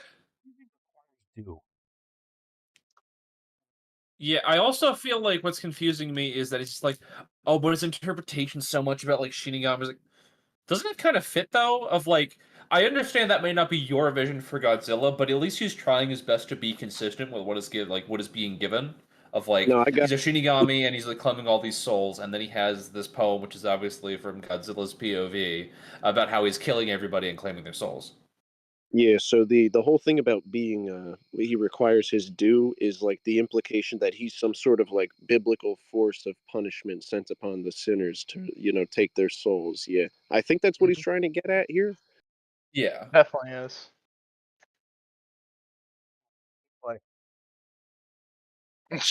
Godzilla is inherently supposed to be humanized in these stories, but then Blackarooni decides, here we go. Yeah, Godzilla's an evil super demon guy who has bloodshot eyes. He a la Man in a Suit. He the suit incident. Blackarooni, please stop making this bad story. But yeah, he just straight up does not have the words to try and describe this. As well as, I don't think it's a bad thing to have like this weird he humanizes him, but then also makes him evil. It gives him more intention as opposed to just like, I don't know, it's just like a force of will in the world. Okay, so is this supposed to be? Is this I supposed like to be it when it's an actually animal. a? I do like it when it's an animal too, but in a different way than you do. So is Okay. this supposed to be? Is this? Yeah, you do. But so look, is this supposed to be like from? I understand that the poem is supposed to be from Godzilla's perspective. Is it supposed to be written by Godzilla? Is that Russian guy? It's the okay. POV. It's the POV of Godzilla, though. So I think it's just like a poetic retelling of his He thought said process. at the end of the last thing, he said, the only way I can honor Alexei is to write a poem for him. But since he's dead, I'm going to write it about Godzilla. He said that at the end of chapter 5. Oh my goodness! what I was think it? that I is said he super private creepy. manifest. I'm sorry, I missed that. It's Inframundo. I missed that part. Did he cover that or no? No, he didn't say anything, but Inframundo. Inframundo. All right, let's hit play. We're almost It would have there. been nice if he would have said I something. beg you, bro. You should have left this in the drafts or something, bro. I just don't have words. This is sucks. Yeah, you were right. So true. I mean, You'll develop taste for talent. You'll develop the ability to Whatever, real. man. play. We're gonna get through this. And Limbo, and this is basically like whatever. And this it's is whatever. basically like whatever. And it's whatever. And it's whatever. And it's whatever. Look, it's whatever. It's really whatever, guys. I don't know why you're confused. He's It's whatever. saying dumb shit right now. Yeah, this is And fucking whatever. useless. The 20 point- times. We don't need to Yeah. pause No. him What at the this fuck? point. Let him give a point No, before but we his- pause him. Oh, But his audience knows what he's saying. yeah, I'm gonna kill this guy with a rock. No, you're not. You're not. Don't say Minecraft. that. I'm gonna play it. Be Is quiet. that- Hey, we're already The point is that the demonetized. US We're all knew good. Gojira Okay. was a secret. Well, not a secret. Gojira was real, but they kept it secret because they wanted to weaponize Godzilla, even though he's 300 meters. It is like all Japan was all scorched. This God you took a bring up chunk the of hell and height. rained it over the earth. If that was a chunk, I don't want to know what the less looks like. He then sent a picture of what it looked like. He wasn't joking. It wasn't being hyperbolic. Like, Godzilla is staring at the camera smiling. Oh my god. Godzilla is scary. Like, it's such a tired, like, thing in a story already. This is the stuff you see in Unknowingly's Man in the Suit, right? I keep comparing this to Man in the Suit, but this is basically the final stage of this. This is not good. This is not fun. Like, this is nothing. This has nothing going for it, right? It's kind of just like, oh, well, Don't just tell me it's not good. smiling psycho Godzilla kills everybody and nobody could do anything about it. And it's a DMACO where and all right. Hang on. What did he say? Oh yeah. So here's my one thing is like I do feel like what Rooney is trying to say here does serve a purpose within the story, because a lot of what Joseph is saying is like, oh, this is dumb, this doesn't matter, and all this. I'm like, listen, the whole point about how he kills everybody, you feel like you can't do anything about it. It's like that's establishing the scale. It's calling the stakes. It also makes the characterization stronger for the people who are like, we need to come together and stand up for ourselves. I feel like he's not addressing that either way, but like I remember in my notes I was looking at that and I'm like, you know what, I do think this fits with the theme of the story, although again it is poorly executed, so I wanted to say that. But okay, the structure is there, the execution is not. Yeah, for sure. All are dead, bro.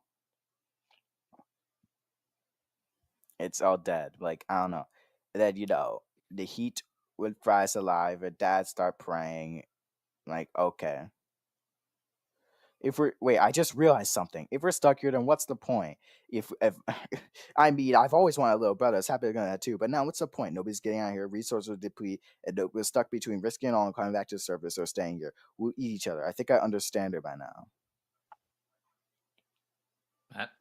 Like, yeah, it's whatever. Like, who knows who this character is? But also, Oh my like, God, yeah. this is essentially Blackarooni's whole nihilism stance here. No, Yeah, for real. Like that paragraph deserves a lot of criticism, but he's also not actually putting forward any criticism. He's just saying words. Like, No, come on, buddy. fucking The lights Like are you on, but see, nobody's home. yeah, exactly. Like Rooney's well, clearly trying to depict nihilism without like understanding like the nihilistic perspective whatsoever here. And you can criticize that a lot, but he's just not. He's just not doing any of that. something, yeah. Because all we get about it now, I'm sure any of us could probably fucking Google the definition of nihilism and return to this paragraph and be like, Rooney, this is silly.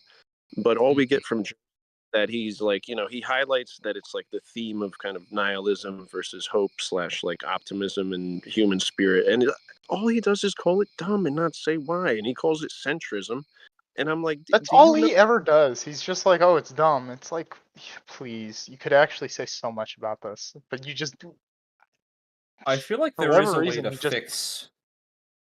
fix this issue, which I think that what Joseph was trying to get at is that it's very difficult to be like, well, why are you writing all of this down in like some sort of journal and stuff and giving all this detail when it's just like, really, to fix this, you just have to write from somebody who's not in the first person perspective, write in like third person and talk about how he's like just like shaking in the corner, just sort of trying to understand everything. Like, you can Yeah. fix it that way. First person perspective still. The problem is this is over dramatic here. What's the point? I always wanted a little brother. I was going to have two. What's the point? You said it was the point twice here, Rooney. Why? Yeah, Nobody's getting out of basic here. editing. Resources will deplete. Everybody's dead. This is dead. This is dead. You could just say everybody I know is dead. That sentence gets there. And you could have the character say, I never understood what it was like for somebody to die. Now everyone I know is dead. Wow. That's a way more impactful sentence than listing every single person you know is dead. Yeah, Like, what are you for going to do? Is it going to turn into the ultimate battle showdown of the ultimate destiny? And Jabba the Genie and the Blue Meanie? Like, you just list everybody at this point? Yep. That's another thing RoboCop for the Terminator. Yeah, for the exactly. aspiring writers. It's something you want to pay attention to. Do not break up your little thing into like describing the details to the extent that it ruins the tone that you're trying to set. And the pacing of the novel.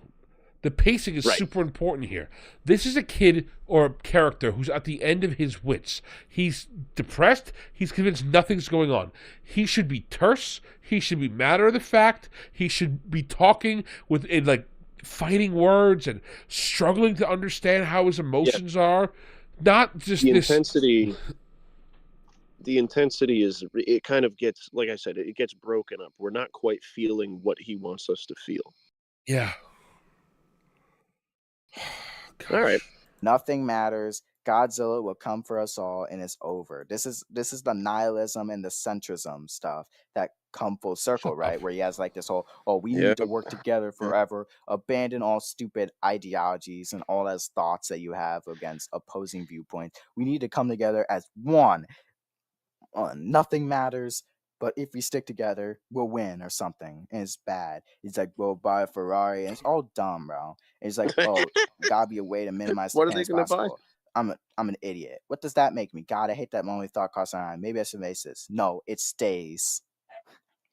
All right, I'm gonna pause him right here just because I do want to say once again, like I was saying in the last podcast, like being hopeful versus being hopeless is like a perfectly fine conflict of characters' perspectives. I do feel like it's an interesting dynamic, and like it is tried and true, if not tired. Like it is kind of tired, but that's like, what else are we gonna have in the Godzilla themed stories?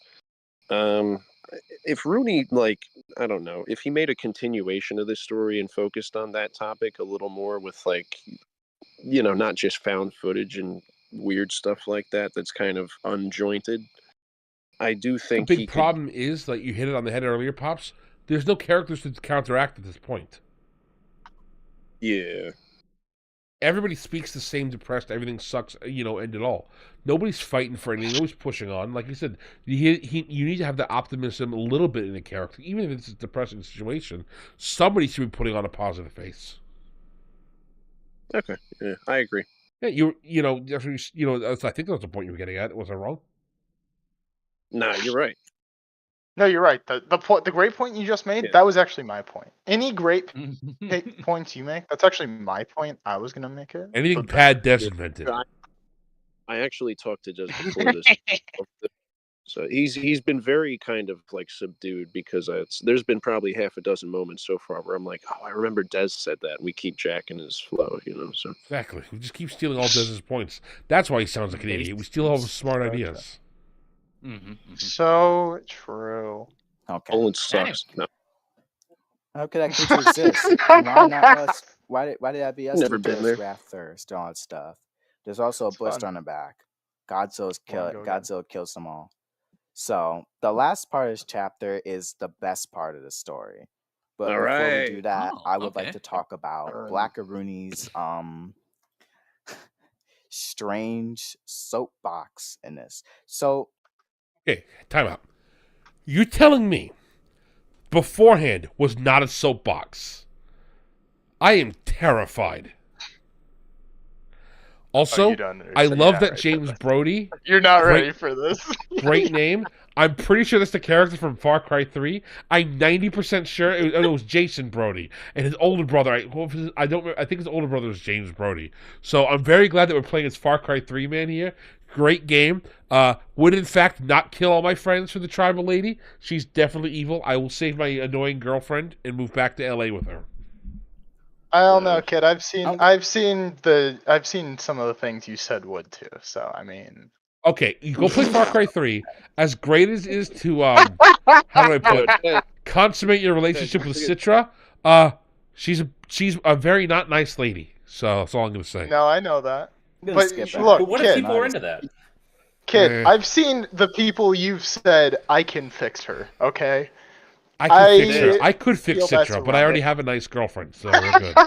Matters, but it's just depressing, pretty much. When Gojira got to Russia, he began unleashing his flame everywhere, kills everybody.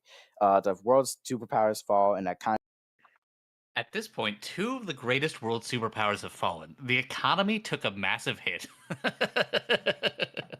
Excuse me? What do you mean, the economy took a massive hit? Population.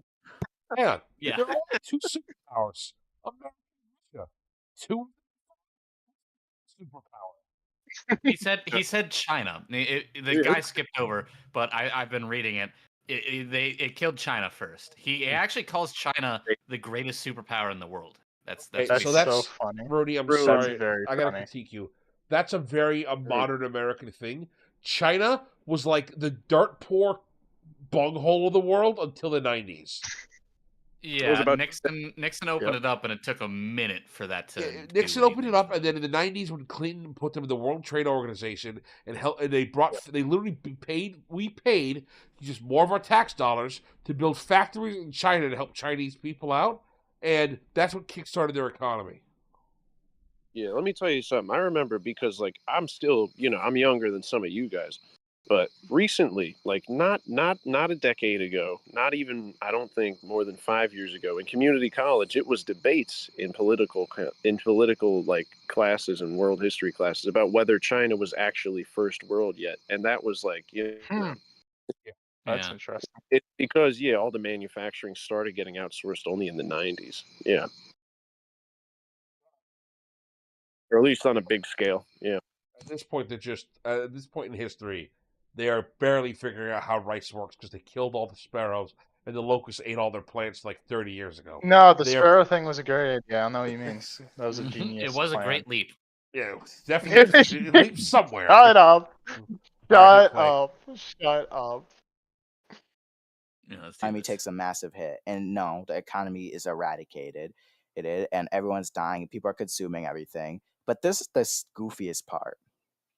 The Vatican of the Holy Catholic Church had decreed that Revelations was finally coming to pass, but the Apostle John, the Elder's vision, was not the real vision. Many of the people were outraged. Yeah, this is the worst part. This is very bad. It's amazing. It's amazing. It's beautiful. It's art. As a biblical force of revelations, the end of the world. Now, listen, Joseph, now I gotta give him credit. He is absolutely right to call this out because Yeah, that's low this, hanging fruit, but like it has this, to be done. It this is has to be also done. this is also something like if you think you're gonna put like IRL religion as a major plot point, like you're gonna really need to know your stuff, and Rune really doesn't show that here, or at least he doesn't he doesn't show that he knows. You know, I'm saying it sounds like he doesn't know, but it's like at the very least he's not sure that He he knows. does like forget It about feels the I'm saying it doesn't sound like he doesn't. Let's be very realistic. He doesn't. it also feels super weird because he does kind of just drop this on us. Like I get what he's Yes, he trying to do, does. like the scale of destruction and losing the faith, and Godzilla the poem about like how he's punishing people, but like something like that needs more build up as far as like the actual global politics and like developments around the world are going. Like all he's saying is just like, oh, all of a sudden the Vatican literally said Godzilla was the apocalypse. Yeah, the Antichrist. They just it comes out of nowhere. It's Yeah. I was excited for this. I didn't realize this was You happening got- now. I'm so happy that we're at this point. I love this point. It's so funny. The 50% of everybody, and even then they were like, "Nah, it's fine. Shut up. Go back to church." This is just one big lizard. Well, he is saying that Godzilla literally does kill everyone on the planet. I think you need to understand what the Black Death. I think we need to take a step back and realize what the Black Death, not to mention Justinian's plague, did. I mean, especially like with Justin, like there was like no. Like if you've been reading the thing, Joseph has not been reading it. Literally, he says that all sentient life on the planet has been wiped out. So, well, clearly not all sentient life. The Vatican's. No, this guy. Well, the Vatican is still alive at this point when he's describing this. But yeah, like all sentient life has been wiped out. This is being written by a guy who's on the ISS, who for some reason says that we don't have enough food and water. Like it's not going to last. Like yeah, of course it's not going to last, dipshit. You're on the fucking ISS, and the entire planet has been burnt below you. Why are you saying it's not going to last? That's a silly line. But I mean, at the point where there's a giant lizard who's rampaging around, killing literally every single sentient being on the planet, I feel like this is not totally out of the realm of possibility. Right. The Catholics being like, this is it, guys. But let me hit you with this. Like, have we had a character previously in the story to establish the religious tone among the actual people rather than the symbolism we got? Because there's no lead up, there's no real context that we're absolutely sure of. So that's where he screws up. Again, like I said last time, like he comes to these conclusions and these themes where it's like I feel like if you did it right, you can come to these conclusions and it would make sense. But he's like just dropping this happened and then this happened and then this happened. Like remember, this isn't so much a story as like a bunch of disconnected events that are being stitched together by the last living human. Yeah, it's like it's a series of events. That's all it is. It's not really like a plot, a narrative. Like there's not really a deeper thing that he's doing the right way. At least I know what he's trying to do with the themes, and I think we all do. But it's coming across as just hey, we found some footage, or hey, here's a diary journal, and hey, here's a poem. But all right, let's keep going. Good play. No, dude, this was the part I've been waiting for. I love this part. It's my favorite part. A lot of monotheistic religions and their theological axioms came crashing down. Many burning churches. That sounds like a Trump line. Many burning churches. The churches. A lot of monotheistic religions, and they'll tell you this. So many were burning. The theological axioms, they came crashing down. Many burning churches. It's been a tragedy, an American tragedy. Years, and this is all because of all of those wasteful spending. It could have been spent on these churches, which have burned down, which is so terrible. Illegal immigrants, they don't tell you this on the mainstream media, the fake news media, but they've been burning down churches. Illegal immigrant of all time, Godzilla. Oh, no. Oh no! So true, Oofy. Bro does not He respect didn't even any fight border. papers with his pies and yells. He doesn't know what he's doing. Oh I bet Godzilla's no, part dude! of a Wait, mixer read the. team. Wait for the next line. Wait for the next line. I love this. I love this part. I'm seeing it come around the bend. I have a note on the many burning churches. Everybody wants to get in the United States. You Even pause that Godzilla. shit right- Pause that All shit. right. Wait for the right- next line. I want like. Something he wants to say first. I have I'm gonna give Rooney way too much credit here for the many burning churches line because I have it in my notes. So first of all, yes, this is technically grammatically incorrect, and that's the funny thing. Like I'm gonna give him way too much credit here, all right? So I feel like he could be accidentally writing like nonsense, or he could actually be trying to be artful, like the way that you'll see like prose writers, like guys like like McCarthy or McEwen will make like lists of things that are technically wrong grammatically, but they're described in like kind of an artful way, and there's nobody complains when they do it because they actually know how to do it and they're known as kind of like people who do that sort of thing. The problem if you with know Rooney, the rules. the problem You're with allowed to Rooney break. is he hasn't realized like what actually makes sentences like that work. Like if it was me, I would probably use the rule of three because things sound satisfying that way, and I'd say something like theological axioms came crashing down, comma, many burning churches, comma, chaos in the streets, comma, a hellish darkness befalling the minds of men, like something like that. Like you'd have to get into a little bit more detail. You can't just put one grammatically incorrect thing like many burning churches and then end the sentence. So I think yeah, I don't think he'd really have anything to say if it was written like that. But Yeah, that's the thing. Like if you know what you're doing and you're cooking with some good prose, you can break some rules. Like I don't like the way that McCarthy writes, but I'm not gonna say that his prose isn't fucking great. Like dude knew what he was doing, and he's allowed to break the rules because he knows what he's doing. That's the thing. Grammar is a list of suggestions, really, and you don't really have to follow them. It's a thing that will make your writing okay if you're doing them. That's the trick. But if your writing is already stellar, you can be like, yeah, fuck your grammar. I'll do what I want. yeah, so Rudy's not quite there yet. let me try and describe, because like all he has to do is like change the tense. Like all he has to say is like, and many churches burned. But I do think what he was trying to do, again, might be too much credit to him. Maybe he's just an idiot. But I think what he was trying to do was trying to like really encompass you in that moment. Like the churches are burning in the present tense.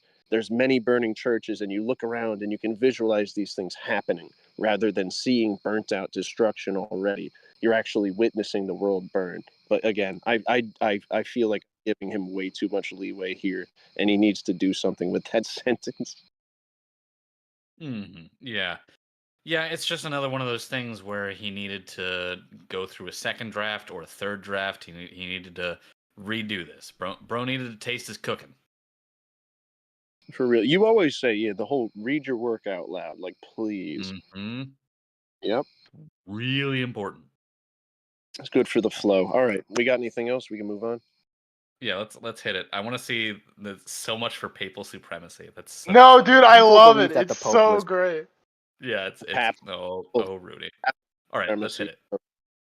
Began, and the people that believed in the Pope began to demean him, calling him a liar. I think he was just as desperate as everyone else. So much for papal supremacy. That's not even how you use the word. Bro. So I'm just like, wait, like he said that's not even how you use the word. What? Oh my god. Wait, is that what he said?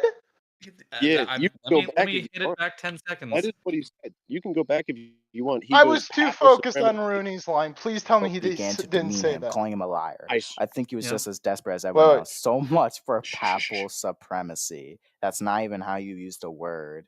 So Oh my goodness, I'm gonna. There you go, Des. It was an easy dub. How? Not even a word. Not It was even a for word. free. It was right there. Not even a word. A term. I'm actually mad. It was Papal- literally for papal- free. You could have papal just made supremacy. fun of him. Papal supremacy is more than one word. Yeah, it's a phrase. And also he mispronounced know. papal. Yeah, he did mispronounce. Look, He does that a lot. Dude. I'm actually kind of mad. It was such an easy win, and they just he just No, I don't just even know if call him an Joseph knows edgy boy. that much Like, about oh, he's religion, being though. edgy. Oh, papal. Like, it doesn't feel. It doesn't Well, so really feel much like for the Pope. natural. Like so much for papal supremacy. It's like Oh, so by the way, this section here. So I know we've been doing the interviews and the diaries and the poems. Is this just straight up narrative? This entire part here? It has to be, I guess. I don't know. No, it's a diary from the guy on the space station. It is a diary. Okay, my bad.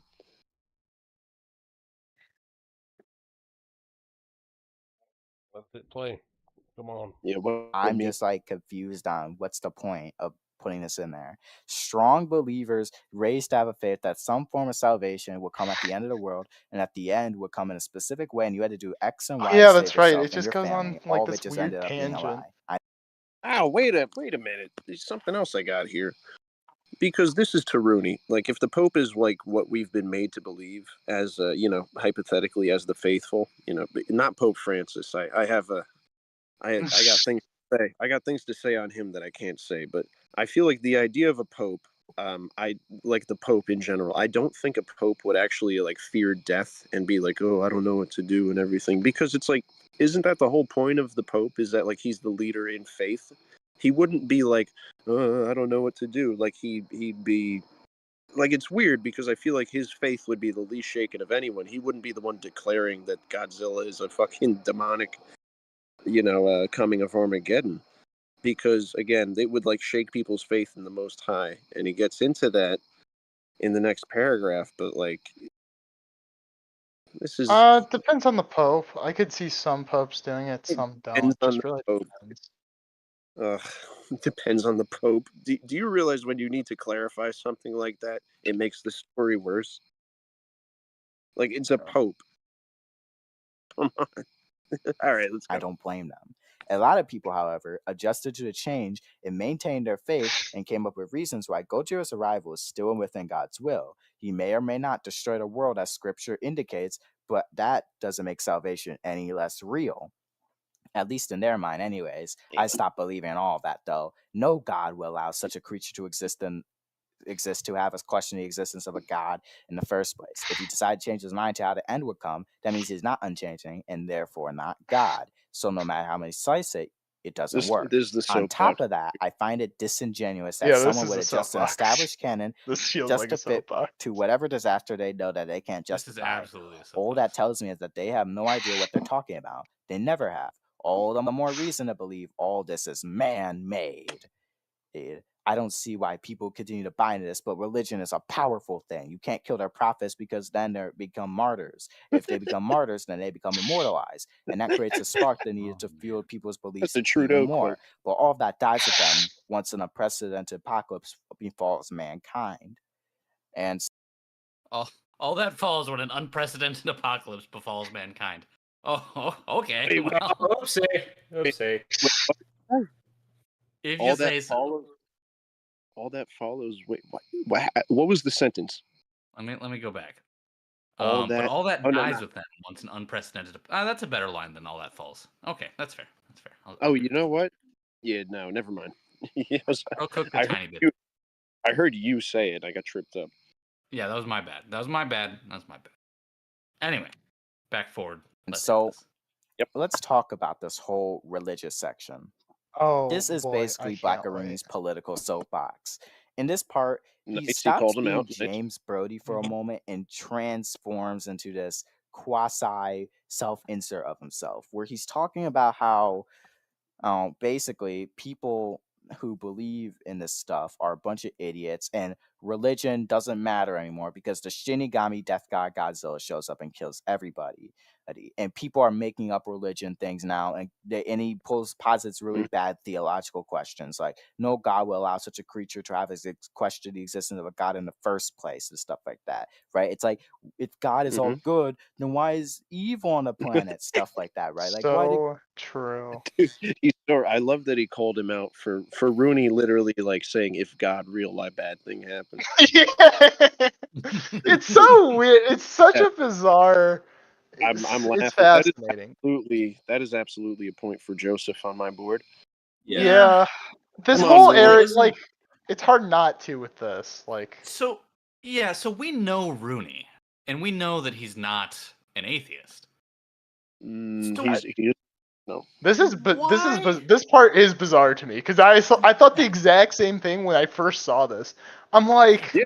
Rooney is an atheist. Why is he writing this? Like, I'm just confused more than anything. Yeah, I'm not sure.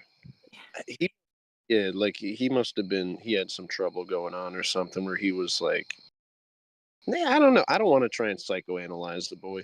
It's honestly not business, but yeah, it's weird that to have like somebody who is faithful try and like depict in a logical, realistic way somebody who's very against that sort of thing. It's very strange. Yeah, this is a Yeah. very strange section in personally. If it was me personally, I like to use like little religious symbols and stuff if I write something, but like I'm not going to get into the theological like arguments, the back and forth this about faith. I'm like, no, it's cool. The Bible is a canonical piece of writing that's very important. Everybody loves biblical symbolism. Rooney, you do not need to go this deep. You don't need to try and go so. Yeah, and like so in my writing, I don't ever put self inserts. But I also don't think that I ever put someone who's like the complete opposite of my own way of thinking in there. Like the complete and total 100% opposite that doesn't have anything to do with what I think. And I want to pick Rooney's brain when he gets back. I want to know. This is something I kind of want to know. I'm not gonna. Yeah. Also, what's up with this? Pag, let me ask you this. And why don't you put someone who's a polar opposite to you? Because you don't understand them? Because you don't think you can like literally like it makes no sense to try and write someone and be, oh, I'm logical and I'm realistic and it's based on, real shit. And then it's somebody that you literally like you can't even fathom their thought process. Like it would be difficult for me to write like somebody that lives in a city just because of how I am. Yeah. So I don't do it, Yeah, every person I write has at least a little bit of my mind inside of them. So I just want to know what was going on, what was going through his head when he was writing this. I kind of want to. Do you think that makes it better or worse when it comes to writing? Of I like what was going through his head, what he's trying to convey, or we know what he's trying to convey. He's clearly trying to stomach and like create the worldview of this person who's like a complete atheist nihilist. Like he's trying to create this, and I guess he doesn't totally fail, but it's just a weird thing for an author to inject into their narrative, like as the point of view that you are viewing the world from. This is another thing, again, if you're trying to convey a certain message or give a character a certain perspective, you do need to kind of do a deep dive into why they came to those conclusions, where they're coming from. Like, just talk to people in real life. I swear to God, it's good. You'll hear stories, you'll learn things. It's fun. Do it. Yeah, it's good to broaden your perspective a little bit. Yep. Anyway. It got kill people and all that stuff like that. It's the same stuff, right? But it doesn't simultaneously doesn't work either, because now God's in the previous thing, Godzilla says, "Well, actually, I took over the kingdom." So, is Blackarooni trying to basically say that he means in the poem? Yeah, I know, but wouldn't that then be that it's Godzilla's personal perspective of I'm the one who took over versus like everybody else being like, oh, this is what happened? Like it's different perspectives. I don't know. It's probably let's just keep going. Humans rewriting religion made Godzilla or something? Like, it doesn't make sense. Like, it goes nowhere, and it's just very edgy. Like, this is all like this whole story is very edgy. But all right, I got that in my notes too. The timestamp of 40:08 to about 13. It goes nowhere, and it's very edgy. That is a partial point to Joseph. I'm obviously biased towards Rooney, and I hope that he makes a good story and maybe improves upon this, but he should probably be a little less like on the nose about the whole religious thing as well. At least more than this. When it comes to arguments about losing your faith, I wanna fucking like reinforce like the grand scale of destruction affecting this. I guess you'd call it like the social, the society's like psyche. But when you start saying, again, like the Pope himself is losing faith, you got to give us more than like the Reddit atheist arguments. You know what I mean? Yeah. Yeah. For Yeah. real. Yeah. Yeah, he doesn't effectively channel what he's trying to say well enough, which again is probably a problem of him not being able to wrap his mind around a viewpoint totally alien to him. Yeah, true. We've been over that. Okay, we can go. Yeah. But this is the edgiest of it all, right? And then he starts like acting like himself, where he's like, "Oh, on top of that, I find it disingenuous that someone would just establish canon to fit whatever disaster and all they can't justify." Like it's not like it's basically a code word for people are not being logical here and just keeping everything the same here. Real logic is when you leave everything the same or something, and it's like, okay, like the Bible is not an established canon. Well, yes, it is. The Bible is essentially real world events that did happen.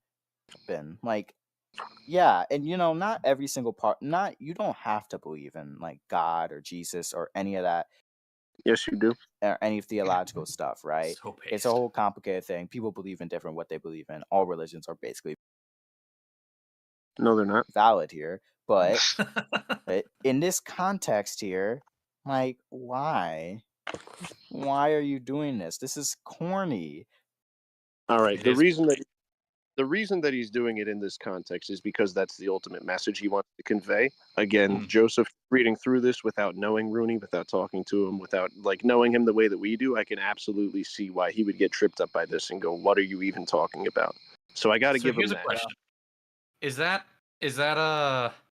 I feel like that's like six of a problem in Rooney's writing and not like actually conveying that, and maybe 6 of him not having any reading comprehension whatsoever. Like I don't know. I haven't read through this whole thing. I'm not sure if you would get that without knowing Rooney. I would absolutely, I would not say, I'd give Joseph enough credit to say that it's not entirely a lack of reading comprehension. I would say it's a lack of familiarity with Rooney. Like you and I, we all know what he's trying to do with the religious stuff and everything. I feel like he doesn't say it. So I can absolutely see why Joseph, even while trying to be comprehensive and try to interpret this as like totally unfamiliar to Rooney on a personal level, I can see why he would say the things that he's saying. So I don't think it's like a problem entirely of reading comprehension. I wouldn't say that's the whole 6. Yeah, I think mainly with this section, it's like I don't even know what Rooney was thinking, so I can't even begin with what this guy thinks, who doesn't know anything about Rooney, on a personal level. So, okay, none of this is even smart, and so they start talking about all these shuttles, like every single one of these shuttles or whatever. And it's just dumb, right? It's just dumb. Like it's long and boring, and it's still exposition. And they're like, "Oh well." It's still exposition. What do you think exposition means, Joseph? What exposition is when words. Yeah, like I don't understand what. Checkmate, idiot. Yeah, I guess I don't know. He needs to be more precise, like with what should be included and what shouldn't be included. I don't think he can best describe what is included, like why what Rooney is including is bad and why it should be cut down.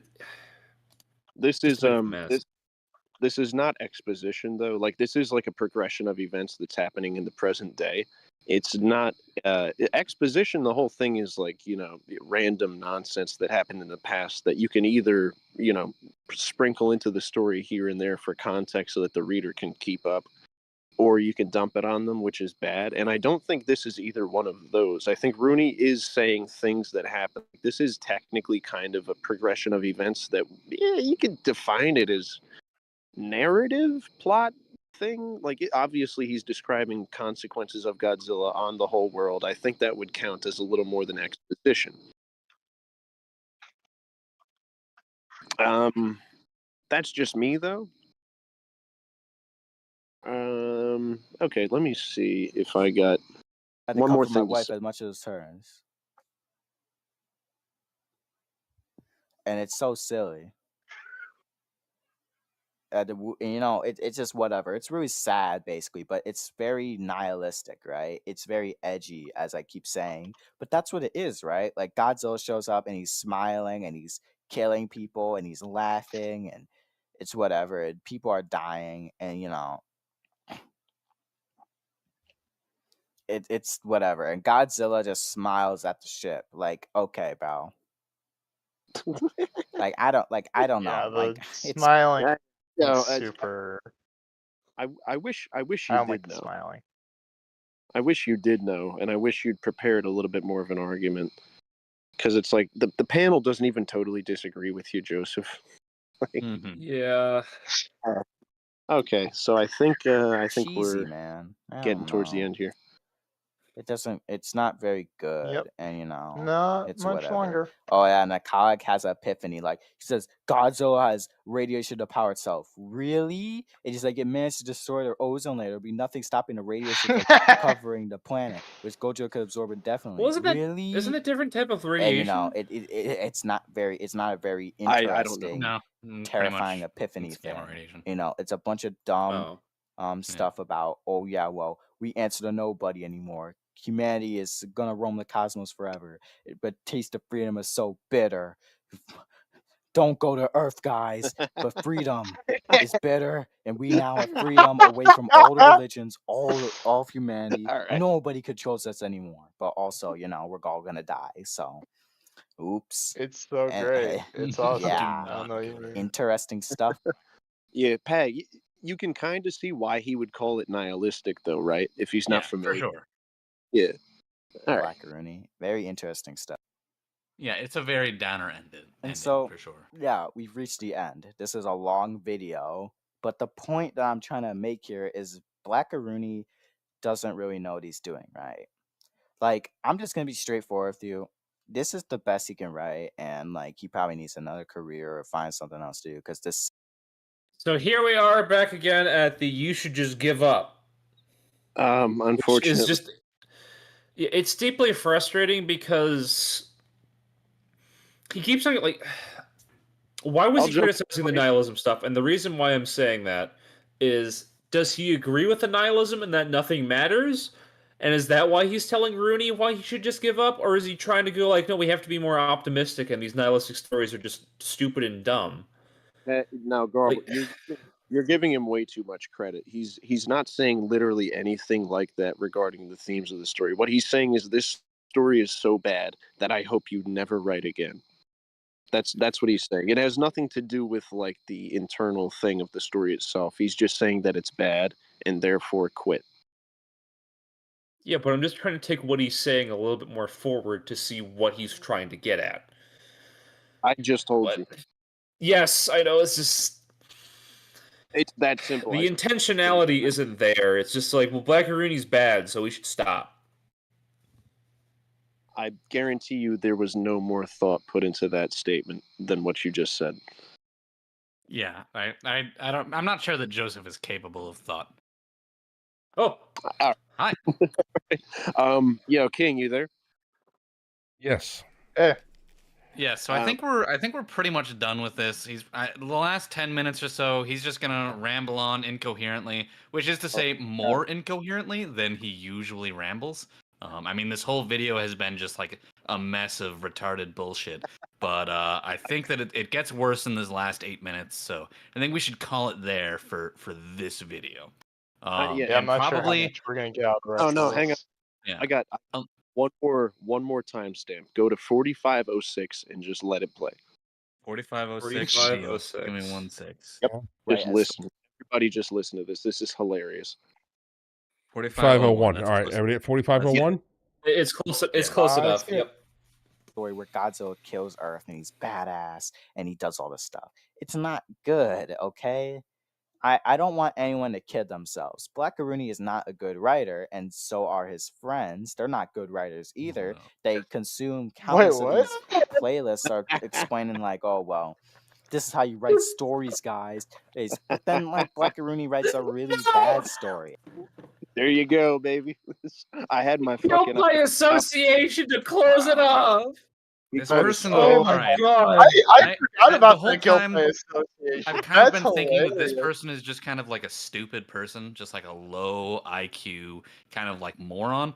But this guy is just like legit a shitty person, like legit. That's just kind really of like funny. a I pile of forgot about assholes that have guilt been by thrown. association. I really forgot. This guy No, this guy but- really is just shit wrapped in like another layer of poop. Like someone ought to just make love to this guy's dad real hard and I got film it and send a video to him. That seems a bit excessive. No, I think that's exactly the punishment that he deserves. I Look, think Peg, I've come if up with you want to exactly. do it, you do that. I don't think anyone else wants to do that. In the name of justice, I will do it. Oh god.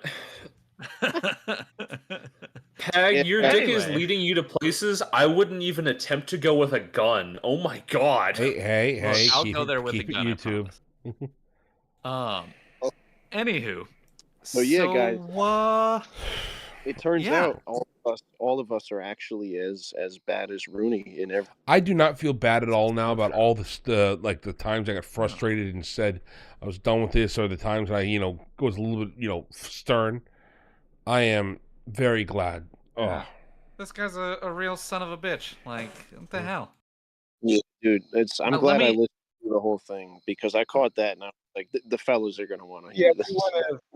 we wouldn't have gotten to that if you didn't. That's Joseph, so as someone who's actually published some shit, I want to see your chops. Show me what you've written, you little bitch. Let me see what you put out there. if you Now, think that we we've should already- quit what you writing, put out then you there should write something. It's fucking Hey. nothing.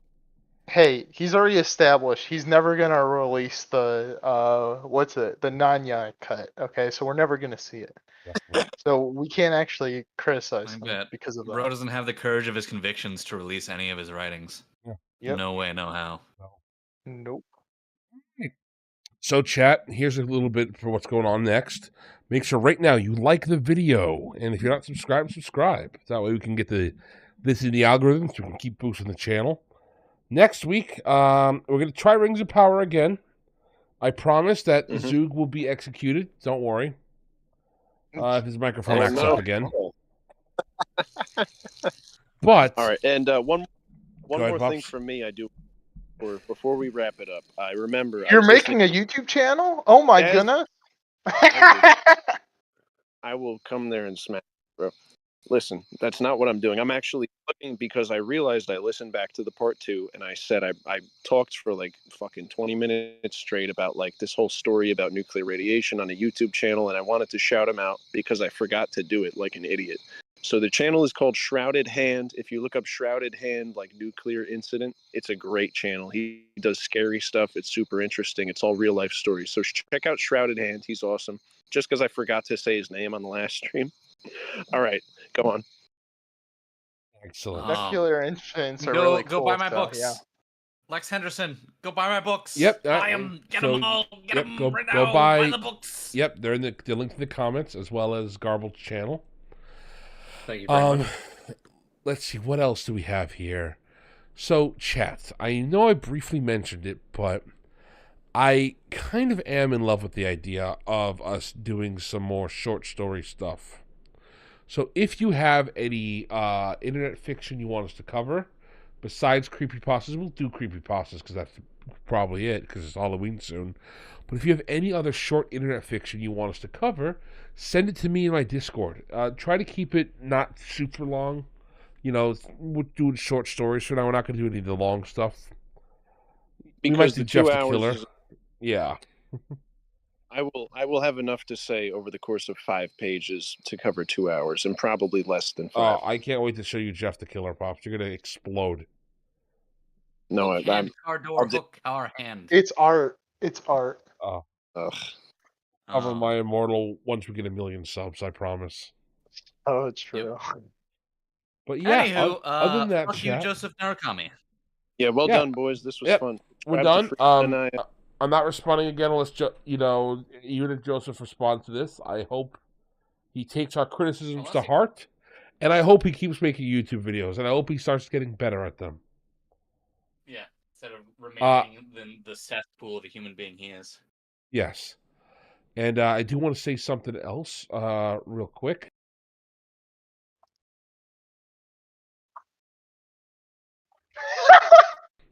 Before I forget, though, we are streaming shortly with Mr. Nebula.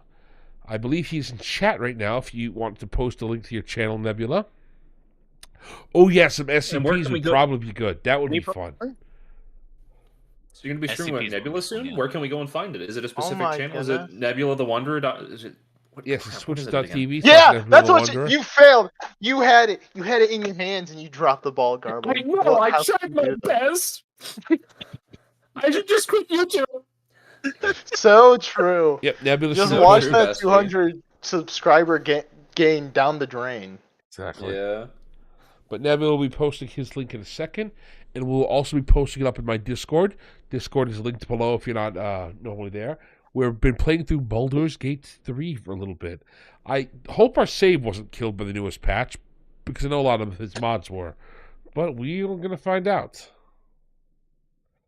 Otherwise, Anyway, thank doodles. you all for joining us. You have an excellent day. Goodbye. Good night, chat. Love you.